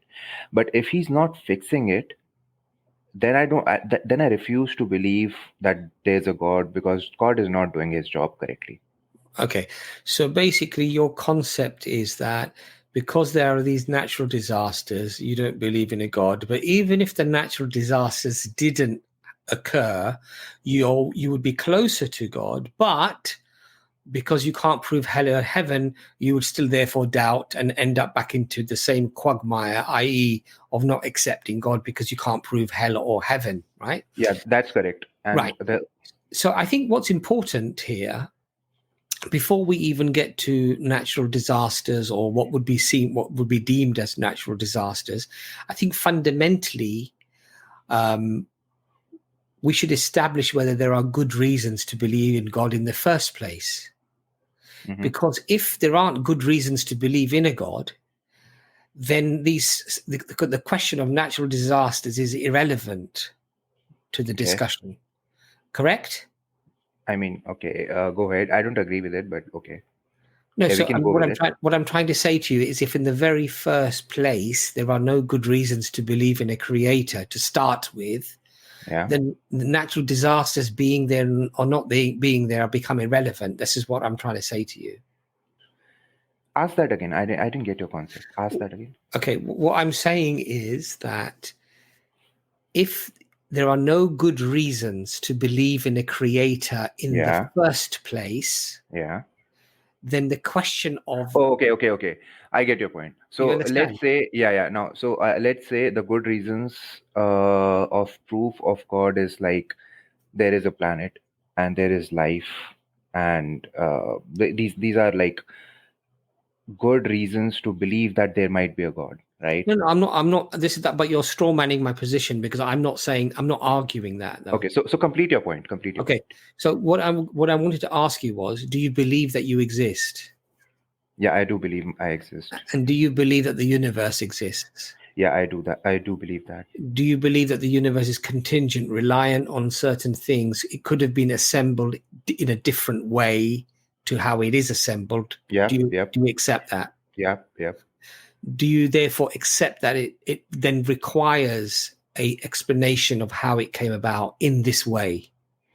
We need an explanation, but we need an explanation. Yeah, we Okay. require. If that explanation is a material, non-conscious explanation, Mm-hmm. and it's also something that could be arranged in a different way, could or could not exist, does it require an explanation as well? Yeah, for sure. Can you have an infinite series of material explanations? I don't understand this question. If there were an infinite series of material steps to get to this step today, i.e. me and you speaking, Yeah. Okay. would got we it. ever speak? That's a very complicated question, but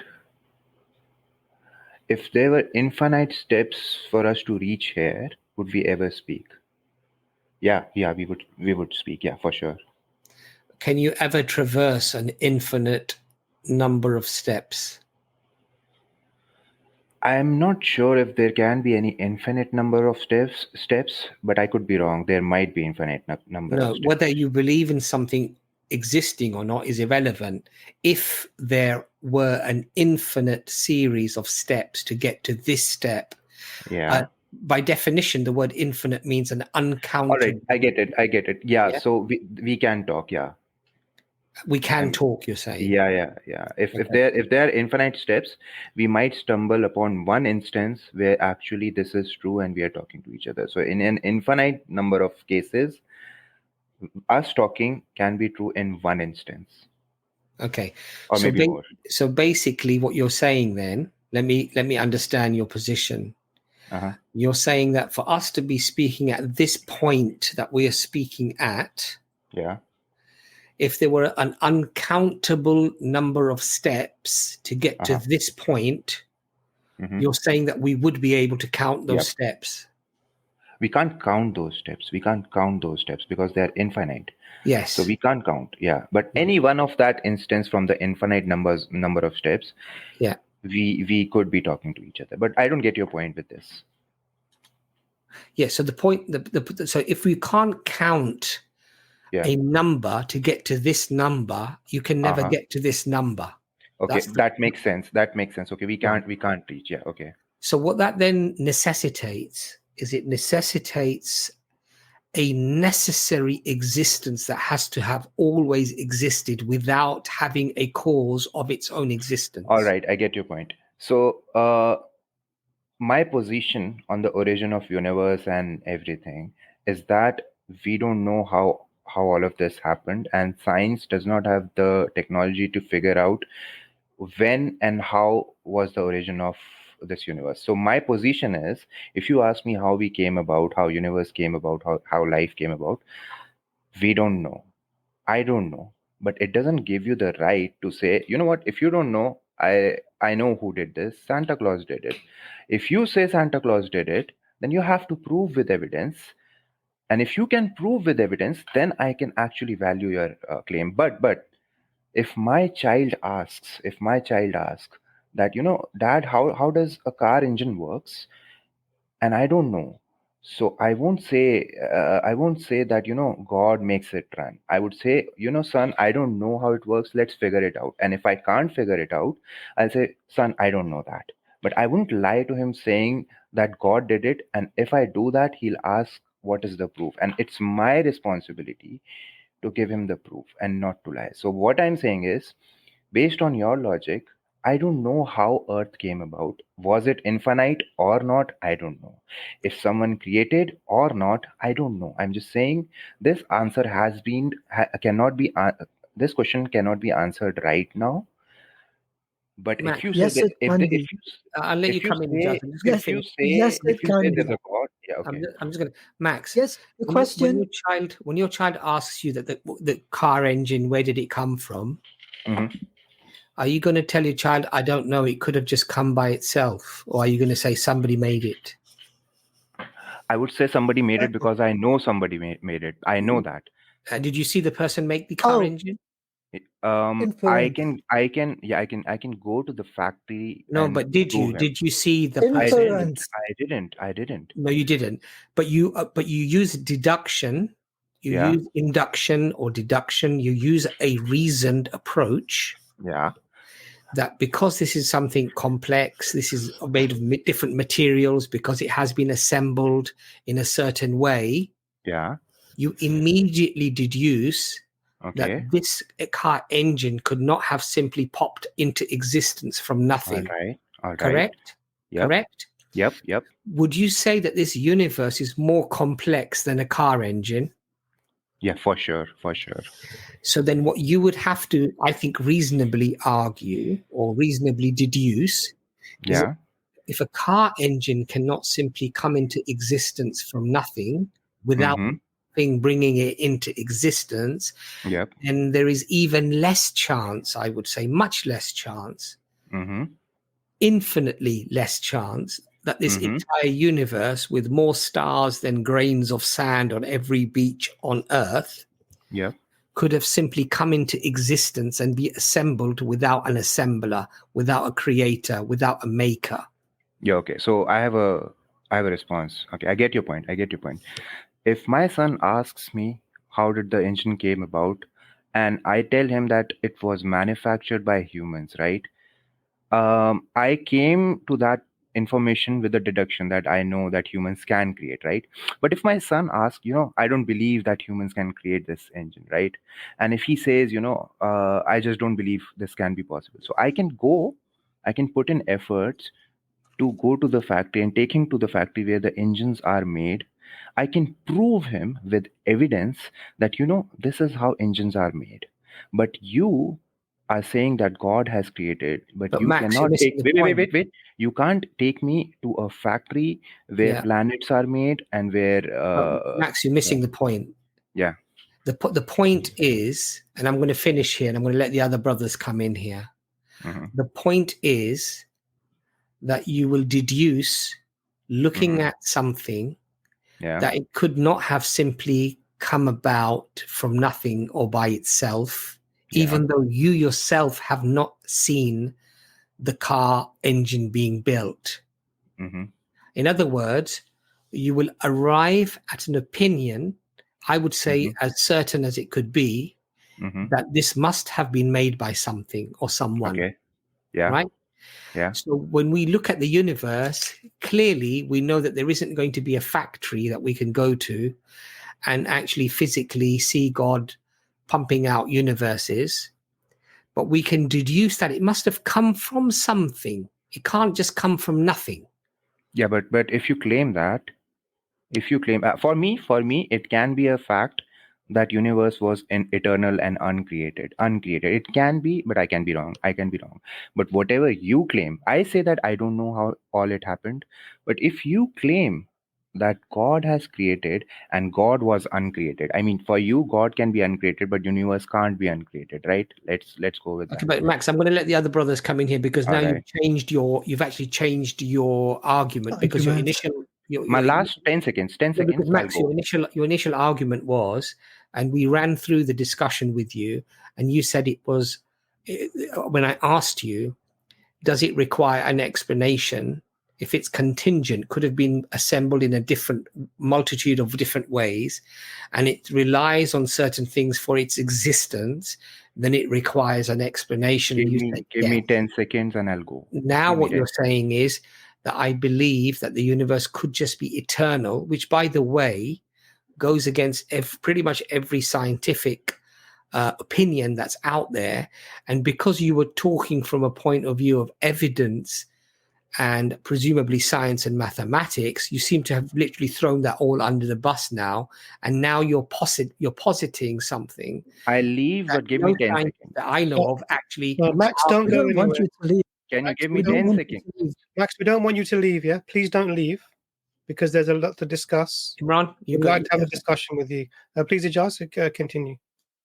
Can you give me Max 10 said he seconds? wanted 10 seconds. Yeah, do your 10 Oh, thank seconds. you. Yeah. Yeah, thank you. I can prove with evidence how a car engine is made by going to the factory. You can't prove God, you can only deduce God. That's what I'm saying. So I won't believe in God until it is proven. That's Just to what be I'm clear, don't you know that deduction is a form of proof, What? as is induction. Induction, abduction, and deduction are all forms of proof. You realize that, right? No, it's not a proof because you are Form of assuming. proof. Okay, I don't think that it is a form of proof because reduction is an assumption that this should be the case. You are saying there should be a case that someone created it. That is an assumption, and if that is Not an an assumption, assumption. No. You missed my point. I said, because you just said that deduction is not yeah. a proof. What you want is a proof. I'm saying to you that deduction is a form of proof, as is Okay, abduction and induction. what is the difference between deduction and assumption? What is the difference? Deduction and assumption. You can have you can have assumptions within deductions, but you can't have deductions within assumptions, I think. So the deductive argument is where your premises are sound and they Qualified, one follows from the other. Okay. So are you deducting that if we are a creation, then there should be a creator? Is this your deduction as a proof? No, this is my induction. So is this a proof that if there is a creation, Yes. then there should be a creator? Okay. So God So created. I'll give you what my argument is, and my argument is quite simple. Do you agree that you and I exist? Yeah, I do. Okay. Do you agree that you don't have to exist? Yeah, that's true. I don't have to exist. Right.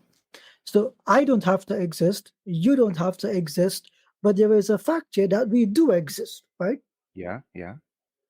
So something has to facilitate the existence of things that do exist, and we call this thing a necessary entity. All right. So typically there are three types of entities: possible, impossible, and necessary. You and I are possible because we could or we could not exist. Something impossible would be like a square circle or a religious Christian named David Wood, right? Like these things are logically impossible. You agree? Okay, good. So you and I we're possible. Then there are some things which are impossible. So something must fall into the third category: entities which are necessary. So a necessary entity must exist in order for us to exist, because we don't have to exist, right? Okay, so I get your point. Right, good. So from that point, then there are three forms of entities that could, may exist, do exist, and must exist. And in the third category of necessary, well, we have to ask the question, what is a necessary entity?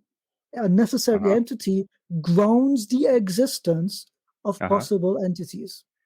Okay, so I get your point. Let me finish it.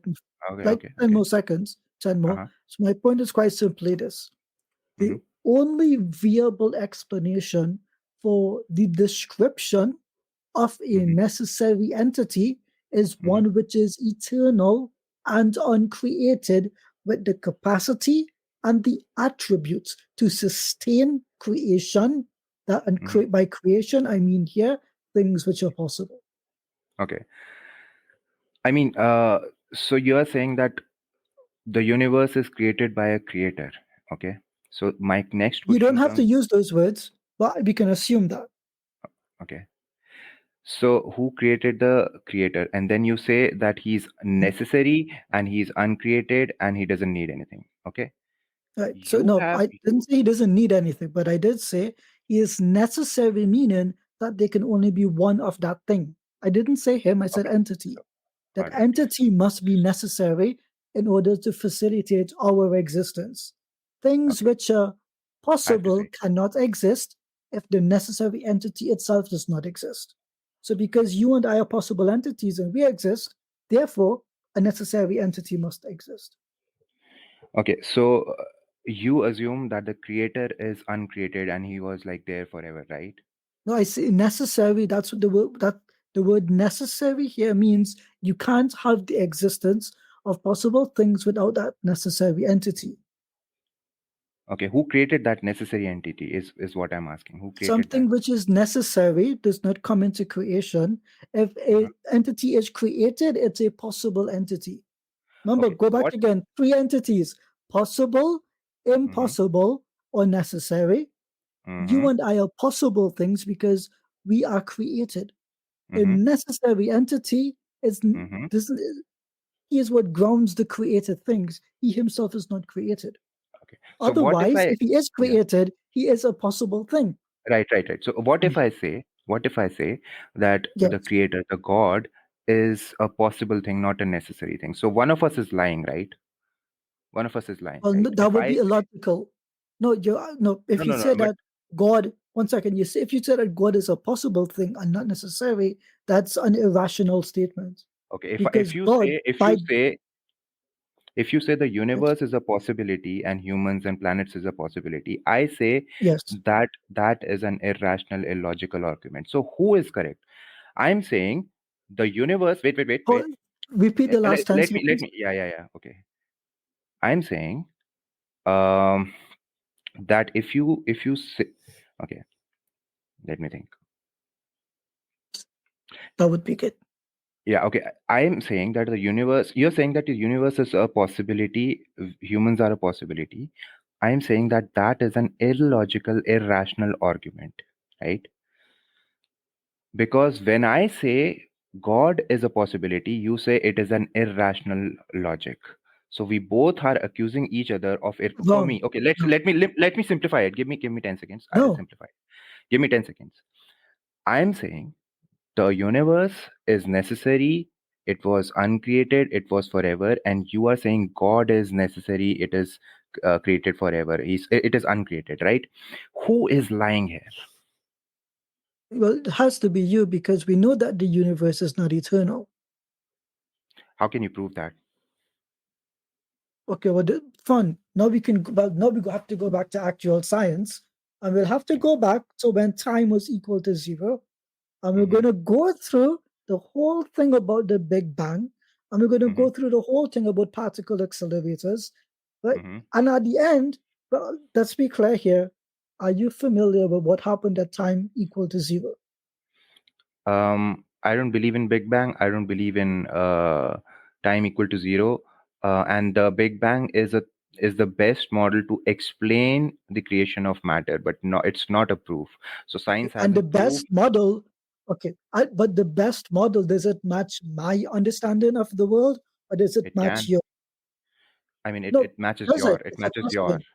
It matches mine. Thank you. Yeah. So I'm saying that the scientists who, forget the religion that they might believe in, they accept my mode of thinking.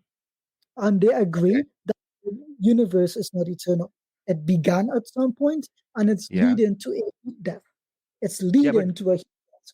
yeah, but I even mean, scientists say that like, is that is the best explanation, but they can't prove it with evidence. They're assuming based on I'll what they. show it. I'll show you. I'll show you how we Uh-huh. can prove it. It's quite simple because we built particle accelerators to Mm-hmm. do that exact thing. Are you familiar Okay. with what the God particle is? No.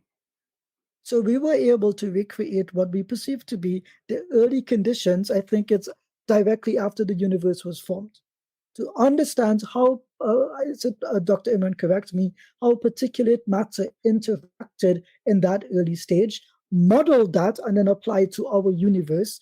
And then we Mm-hmm. got to see that the development of solar systems, the development of black holes, we got to see that this matter behaved in the same way that the models had predicted previously. So from a hypothesis, we had an experiment, and now that experiment was proven. Dr. Imran, feel free to correct me if I'm wrong here, right? So this is what came out of that, the Higgs boson, experiment. So this is not something that's theoretical. It's something that we've actually studied and demonstrated. Mm-hmm. Right. I So mean, I'm saying that this is not something to choose between. We're saying that this is something which has been demonstrated. Okay, It so is not let's say disputed any longer.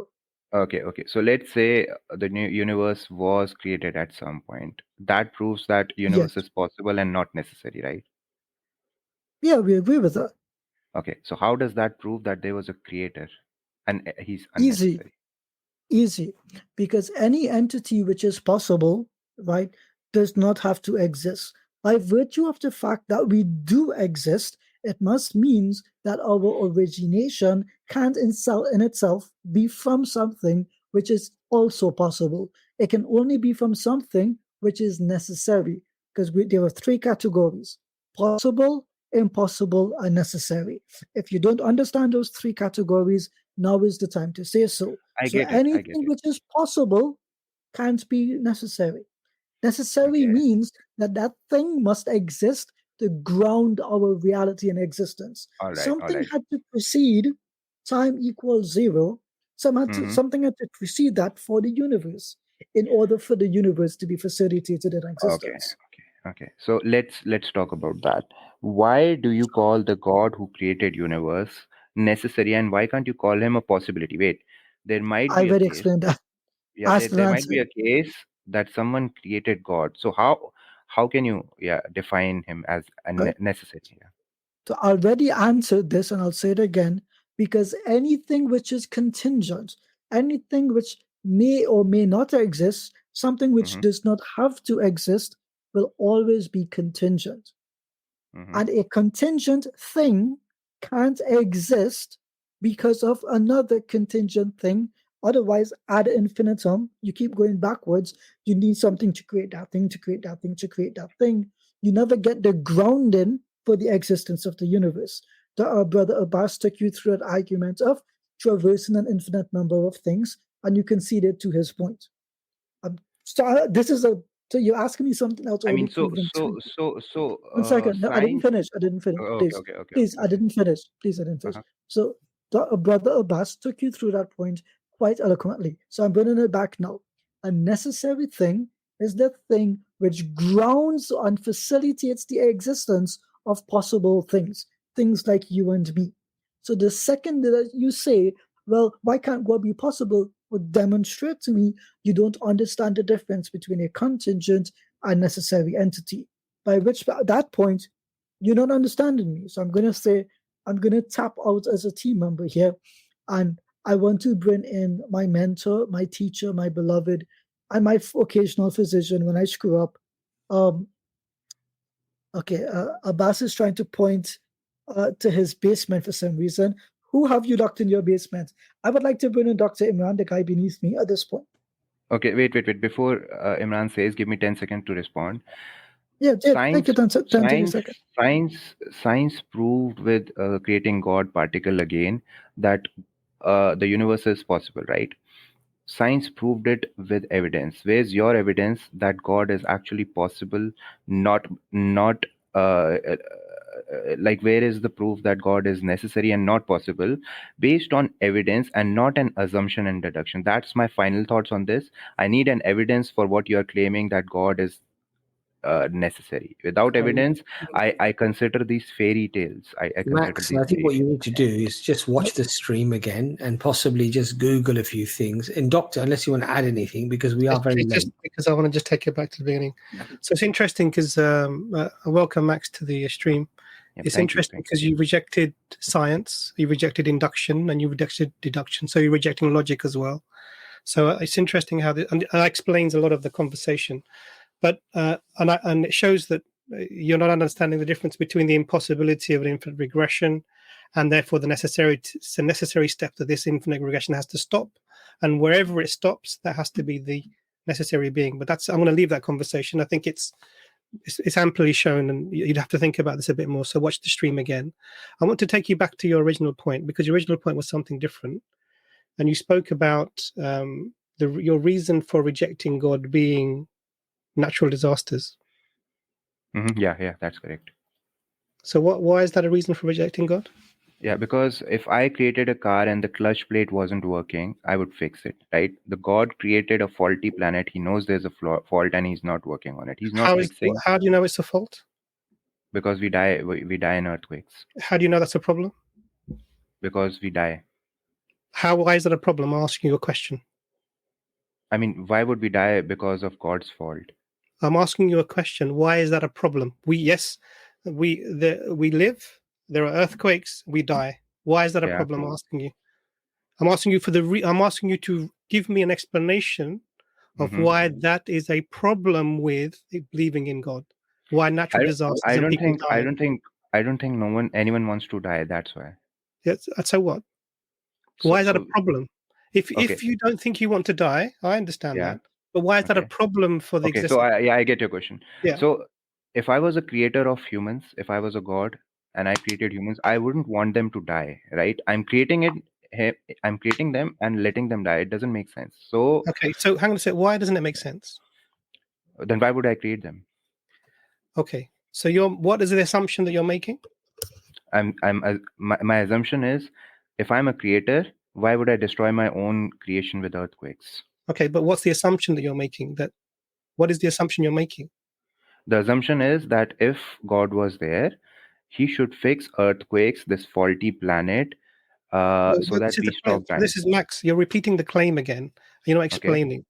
The claim you're making is that I know what a world a God would create would be like. This is your claim. Yeah. Your claim is, I know what a world that God would create would be like.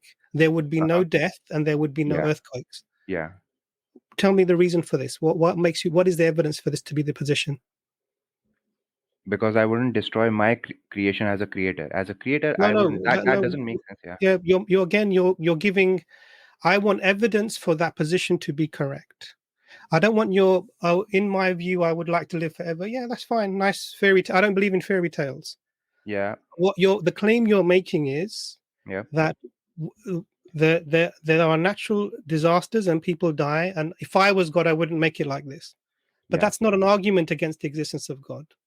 This is an argument against your conception of how you would like the earth to be. Okay, so let's say. So one second, let me explain. Yeah. So this is not an evidence against God. It's evidence against the conception that you have in your mind of how you would like the world to be if you created it. Yeah, perfect. I get your point. Okay. Yeah. Let's say God is there and he's right in creating a planet with the earthquakes, and I am wrong because my assumption are for me. I think the world shouldn't be like this, so I'm wrong, right? Let's say that. If I'm wrong and there's a God who is killing us with earthquakes, I don't have to worship that God, because for me, that God is a mafia. He's killing us. This is just an emotional argument. So what you're saying is, yes, God exists. I don't like how he made the world. Because now this is not an argument against the existence of God. Do you understand? You're saying, yes, God exists.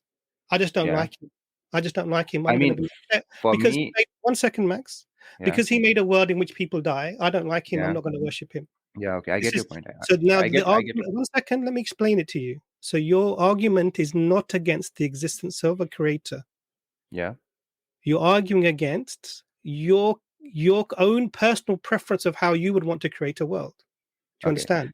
Yeah, I get you. I get you. So this is one second. So this is an emotive argument, emotional argument. Okay. That means not a rational one, and an emotional one against something, but you're basing it upon what? So tell me, the way to move this forward is you tell me why God cannot create a world in which there are people that die because of earthquakes. Please. Okay. So I get what you're saying. Yeah. The thing is, if we ask 1 million people, do you want your loved ones to die in an earthquake? I think all million people will say, I don't want my loved ones to die in an earthquake, right? So it is a unanimous requirement, and people would want earthquakes, tsunamis, cancers, and diseases to go away from. If I ask million people, do you want all of these to go away? Wait. Let me. Max, now you're not letting me complete. You're not letting me complete. Yeah, I'm not letting you complete because you're not giving me evidence. Can you give me 1 minute? Yeah, please go ahead. Yeah, please. Thank you. So you're saying that this is my image of how the earth should be? No. If you ask 1 million people, all would agree. Wait. All would agree that we don't want diseases. We don't want earthquakes, right? What I'm saying is, so I understand what you're saying. Yeah. So this is. Wait. Well, I understand what you're saying. Come on. You've had your 1 minute. You explained to me that if we did a vote, no one will want to die in an earthquake. Yeah. So that is how it should be. Hang on 1 second. But this is not an evidence. Yeah, it is. This is no. What you're saying? No, hang on a sec. What you're saying is that if we, in the collective consciousnesses of all the people in the world, they would not want to die in an earthquake. But that is not an evidence against the God existing. Okay, because so why would God? One second. Because all of the people in the world, the vast majority of them, 99% plus, believe in the existence of a creator, despite there being earthquakes, despite them not wanting to die in an earthquake. So this is illogical. It does not make sense. I'm not asking you what the people would vote for. What I'm asking you for is give me a good reason why. If there are earthquakes and people die, this means that God does not exist. Please. Okay. So if there's a unanimous decision on what I want is what everyone wants, that means the world should be like this, but it's not. Okay, wait, let me complete now. You won't give me 1 minute. I'm sure you won't give me 1 minute. Please go ahead. So I'm not saying what people believe in. I'm saying what, according to everyone, world should be like. And you're saying many, like the world believes in God, doesn't prove that there's a God. They believe, they have faith. Okay. Second thing, can you give me one reason why people die in earthquakes? Why would God not remove earthquake? This is the question. This is the question. I'm asking you this question because all you've done is you've reversed the question. Yeah, because he can't. He's not there. 1 second, Max. Because I'm asking, because what you've done is you said, look, most people don't want to die in an earthquake, therefore there are earthquakes, therefore God doesn't exist. None of those follow. This is non sequitur argument. Okay. You're arguing from emotion. The world does not conform to your imagination. I know that there are people today who say that they are women when they have testicles, but that does not make them women because the world does not conform to your imagination. Do you understand? Yeah. So what you're doing by saying let's have 1 million people, 1 billion people, 8 billion people vote to how the world would look like, it doesn't mean that whatever they vote is actually how the world should be. It doesn't. That's illogical. You're arguing an illogical point. Agreed. So why would let me finish my point. Now I ask you the question. Give me evidence of why, if there are earthquakes and people die, that God cannot exist. You don't have an answer. So now you're asking me, why would God create an earth in which there is earthquakes? Yeah. Yes. Yeah. You've reversed the question, isn't it? I mean, it's the same question with a different same question, but you're asking it the other way around. Yes. Yeah. Okay. What's missing? What's missing for us to answer this question? What's missing? You tell me. I'm asking you the question. I'm asking you. Okay, if you don't know, because this is what you did. You went to the common atheists' place where they go and hide. They hide in the I don't know of the gaps. You've heard of science of the gaps. And okay. This is the atheist version of science of the gaps. It's called the I don't know of the gaps. Okay. So what happens is they say, we don't know. So the reality is, if God has created the world the way it is, you have no idea if this is how God wanted the world to be or not. Okay, so You're just you know. upset. 1 second, I'm explaining to you. I'll come to this. Uh-huh. The whole point here is that you don't have an explanation. You don't have a reason why. You just don't like it. Okay. Okay, you just don't like it. Uh-huh. But that's not a reason for someone to disbelieve in the existence of God. Okay. Understand? Okay. Now, you said earlier on that I don't say fantastical things like if my child says, "How does the engine work?" I don't tell him that Santa Claus did it. But you're doing the same thing. You don't know the reason why the Earth is created this way. You don't Yeah. know. Uh-huh. But you're making a claim about it, a fantastical claim that therefore God does not exist. This Yeah. doesn't make sense. It doesn't make sense at all. Okay. Okay. So I am hiding behind the I don't know of I don't know of the knowledge. gaps. Yeah, of the gaps. Okay. I don't know And of the gaps. you are hiding behind the God of the gaps. No, I'm not. No, I'm not. Okay. So okay, can you Because tell me? 1 second, I'll explain why I'm not, because this is important. Uh-huh. Because the science of the gaps argument is that we can explain how things happen. Mm-hmm. Yes. So there was, in the old days, this is the idea. In the old days, there was lightning. And when the lightning happened, people said, "Oh, God is angry." Mm-hmm. And now we know that the clouds are in the sky and there's interaction between the particles and the salt, and you get electrical charge, and you get. This is an explanation of the how. Uh-huh. Do you understand? Now, the question you're asking is not a how question. Yeah. You're not asking me how do earthquakes happen.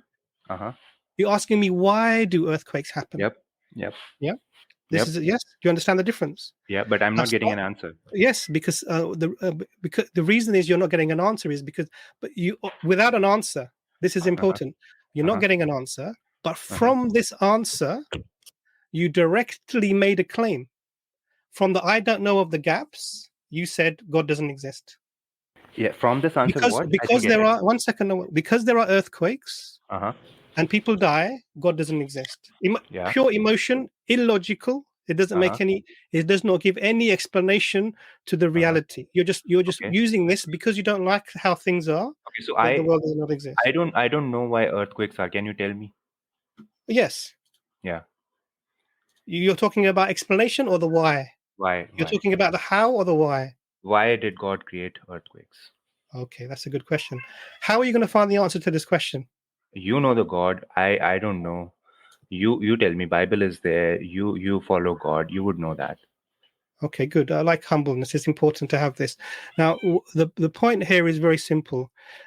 The assumption that you're making, and so this is a bit of an explanation, so you have to give me a minute to explain to you. Yeah. So the assumption that you're making is that the world is imperfect. This is your claim. Now, to make this claim, you first have to know what is the function of the earth. Why, not how, what is the why of the earth? Why is it here? What is it meant to do? Yeah, right? I don't know. You don't know this. So from that, for all you can do at that point is say, I don't know. You cannot make any further, emotional arguments about therefore God does not exist. Because that I will explain to you, that is unjust and that's unfair. So the only way you're going to know about why something is made is by asking the one that made it. Do you understand? Yeah. So that means we have to return to revelation. Now, in Islam, and I'm going to give you the Islamic background because I'm a Muslim. In Islam, we have a concept of there being a perfect creation in the sense of a creation in which there is no suffering. Okay? No dying, you live forever, no misery, no sadness, no even bad language. Yeah. That is something that we have in existence. And then we have another place where there is only the worst things, horrible torture, danger, suffering all the time. Yeah. And then we have the earth. Yeah. So the earth is not the perfect realm when there's no suffering. And it's not the realm in which there is only suffering. This is something different. And we are told, we have in our revelation, we are told that you're here for a short time. This is a short time. And it's why are you here? Because there's a function. This world has a function, and the function is not to live forever, and the function is not to die. Do you understand? Yeah. So what that tells you is that your explanation, your assumption that the world is imperfect, and your assumption that because there are earthquakes and people die, that God does not exist, is baseless. For me, it's baseless, completely baseless. Emotional argument from an atheist, and I don't know of the gaps argument. Okay, so there's a hell, there's a heaven, and then there's earth, right? Yes. So why add earthquakes in this earth? Like, why can't he add earthquakes in hell? Like, why in planet Earth? Why that? Why that? So now you're asking a different question. Yeah. Do you understand? What I'm pointing to you out is that your logic was not sound.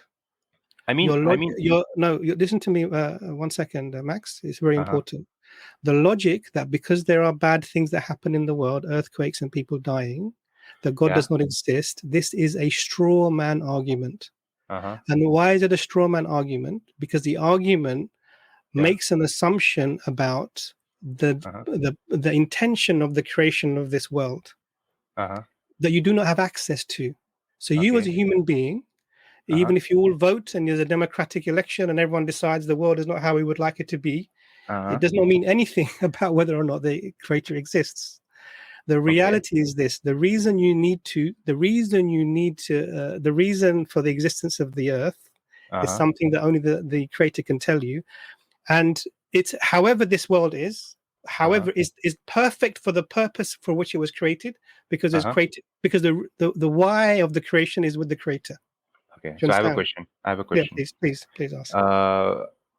I don't know how my car engine works, so I can go to the manufacturer, call them, and ask them, how does it work? He's the creator of the engine. How do we call the creator of this planet and ask him why earthquakes were made? Give me the purpose. Yeah. Great question. So you go to, so what you do is you're saying how do we access the creator? Yeah.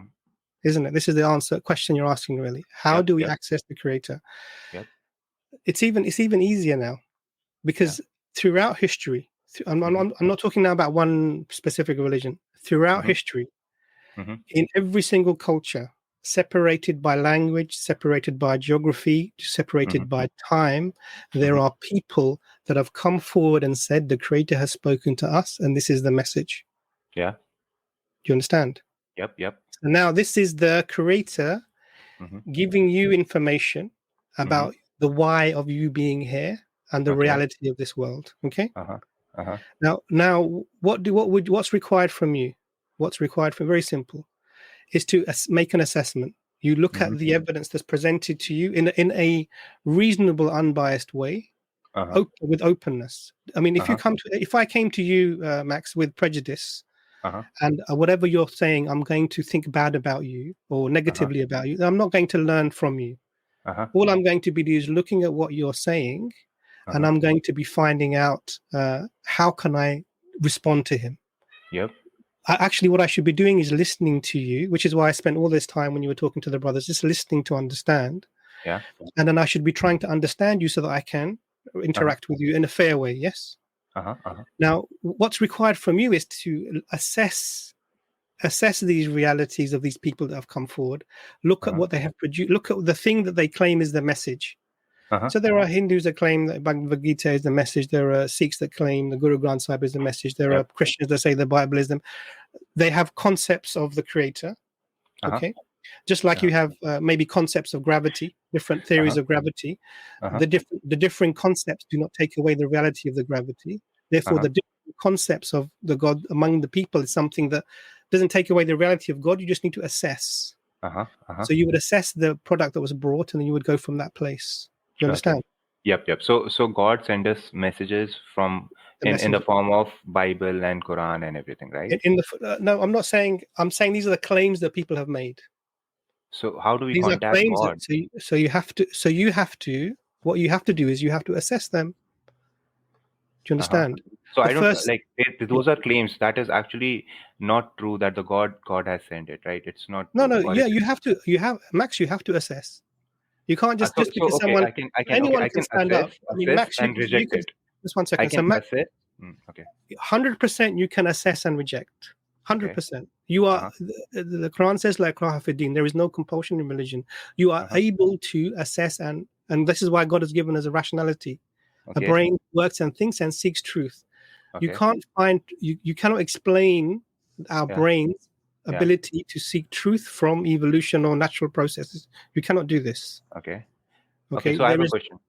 Yeah, please. Max, we've actually overshot our time by an hour. Yes.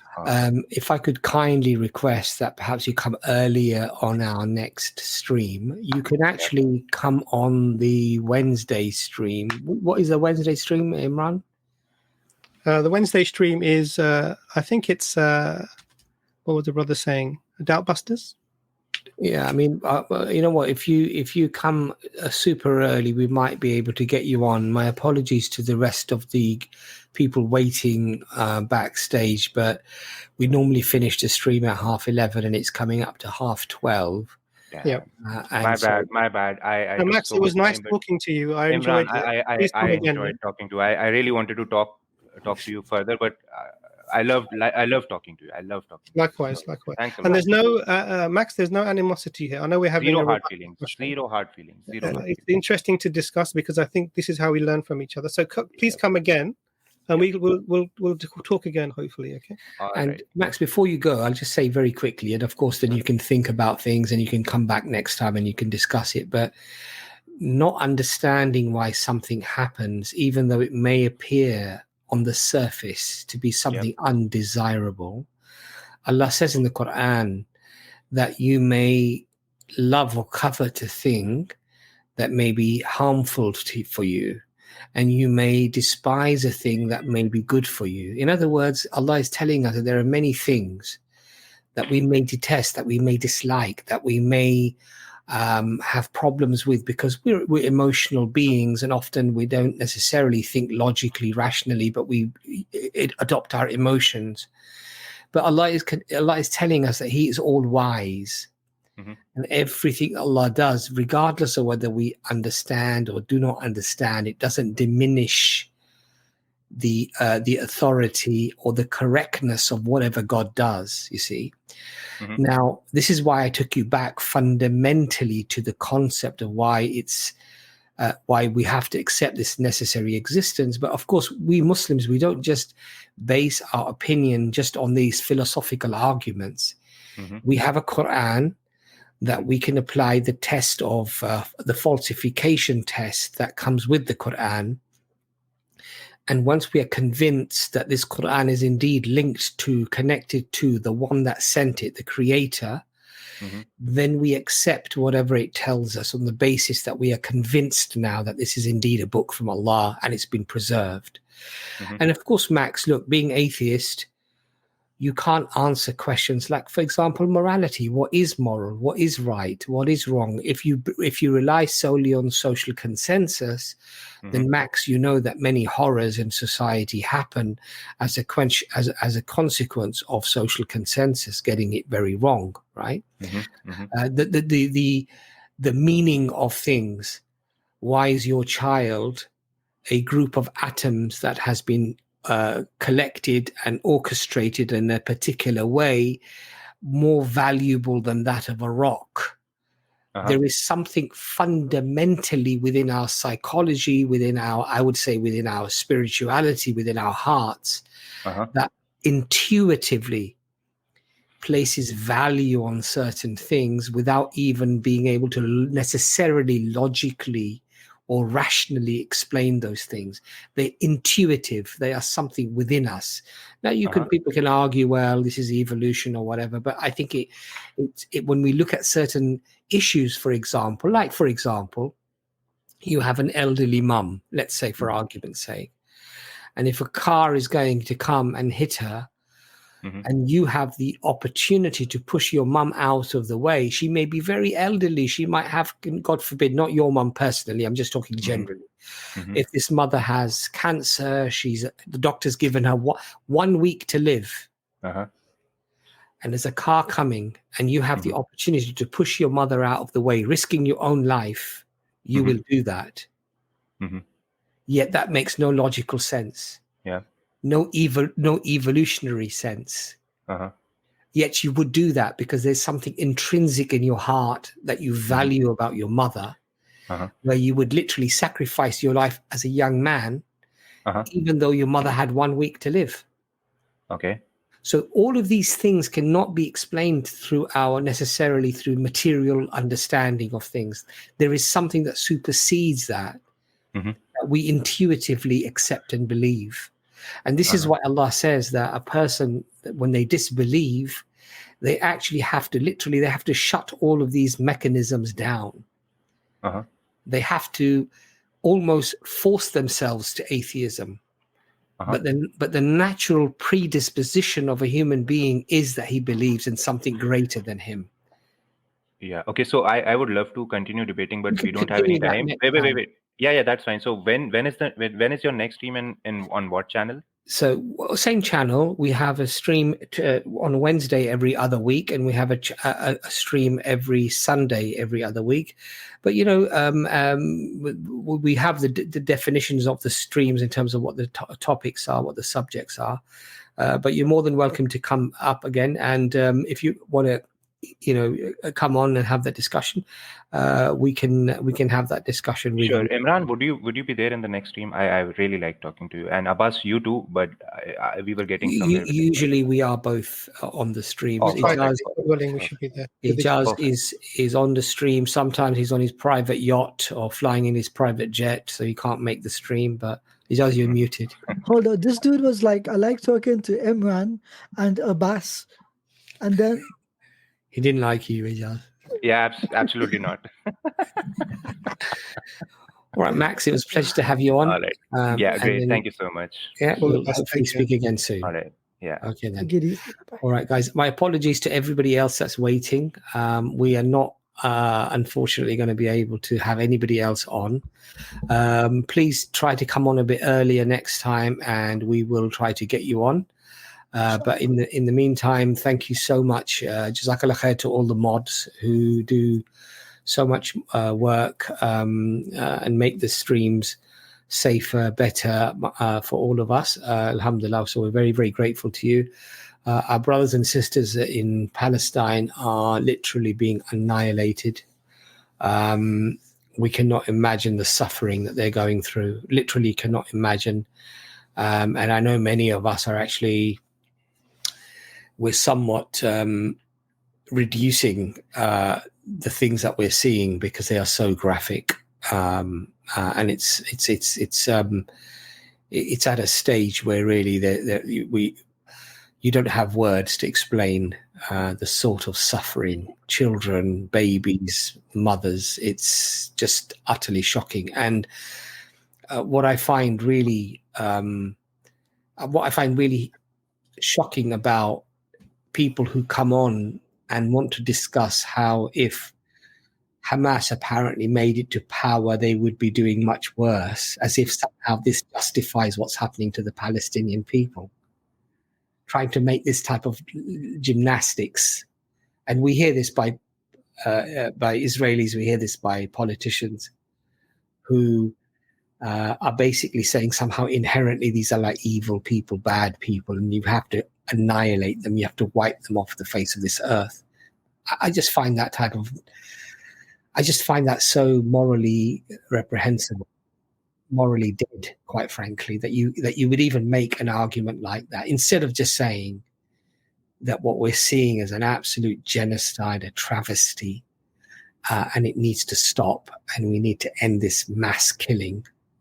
And instead of doing that, they want to somehow try to justify it. And I just find that shocking. But Dr. Imran, any last words? Just remember our Palestinian brothers and sisters in your dua. I read a comment that somebody wrote, which was quite poignant, actually. And they said, Israel doesn't control the Palestinian people, but it does seem to control all of the voices and the powers that are supporting it, like Europe and America. So it seems to have more control of those countries and those leaders and less control of the Palestinian people, who I think have actually, despite the butchery that they're going through, even the non-Muslims see them as a more dignified people than the mass murdering psychopaths that are currently butchering them and murdering them and killing them. And despite of their belief system, whether Islam is true or not true, for them it's irrelevant. But the Palestinian people are coming out with dignity and honor. They won't yield. despite the utter murderous campaign that's being unleashed on them. So remember them in your dua. Inshallah, Ramadan is only a few weeks away. Next month it will be Ramadan. May Allah bless our Palestinian brothers and sisters. Bless all of our brothers and sisters in China, in Yemen, in Syria, wherever they are suffering. And we wish peace and tranquility for all other people as well, not just Muslims, for our Christian brothers and sisters in humanity, for our Jewish brothers and sisters in humanity, for our atheist brothers and sisters in humanity. We don't wish ill feeling and death or destruction for anybody. We would much rather stick to our Islamic traditions and wish good for people, wish peace for people. This is what we feel. This is what we want. It's not just about caring for Muslims. We care about all lives. When we see the destruction happening in Ukraine, or the people who are being forced to fight in Ukraine, forced to fight in Russia, it's harrowing, it's disgraceful, it's disgusting, it's despicable. So anyway, any last words, Doctor, before we go? Alhamdulillah, I think you said everything. Yeah, just remember that everyone's suffering around the world on your du'as. May Allah make everything easy for them and protect them from oppression, inshallah. Ameen. Jazakallah khair to all the mods who do the hard work, and the brothers in the background who we don't get to see, Brother Ijaz and Brother Anis, inshallah. And brothers, I learn a lot from you every time, so may Allah reward you guys, inshallah, and your families, and give you the best of both worlds. Everything good is from Allah, and anything wrong and in error is from ourselves and shaitan. May Allah forgive our shortcomings, inshallah. Ameen. Ijaz, words. That's it. Assalamu alaikum, guys. See you next show. Inshallah. My brothers and sisters, assalamu alaikum wa rahmatullahi wa barakatuh. Alaikum assalam wa rahmatullahi wa barakatuh.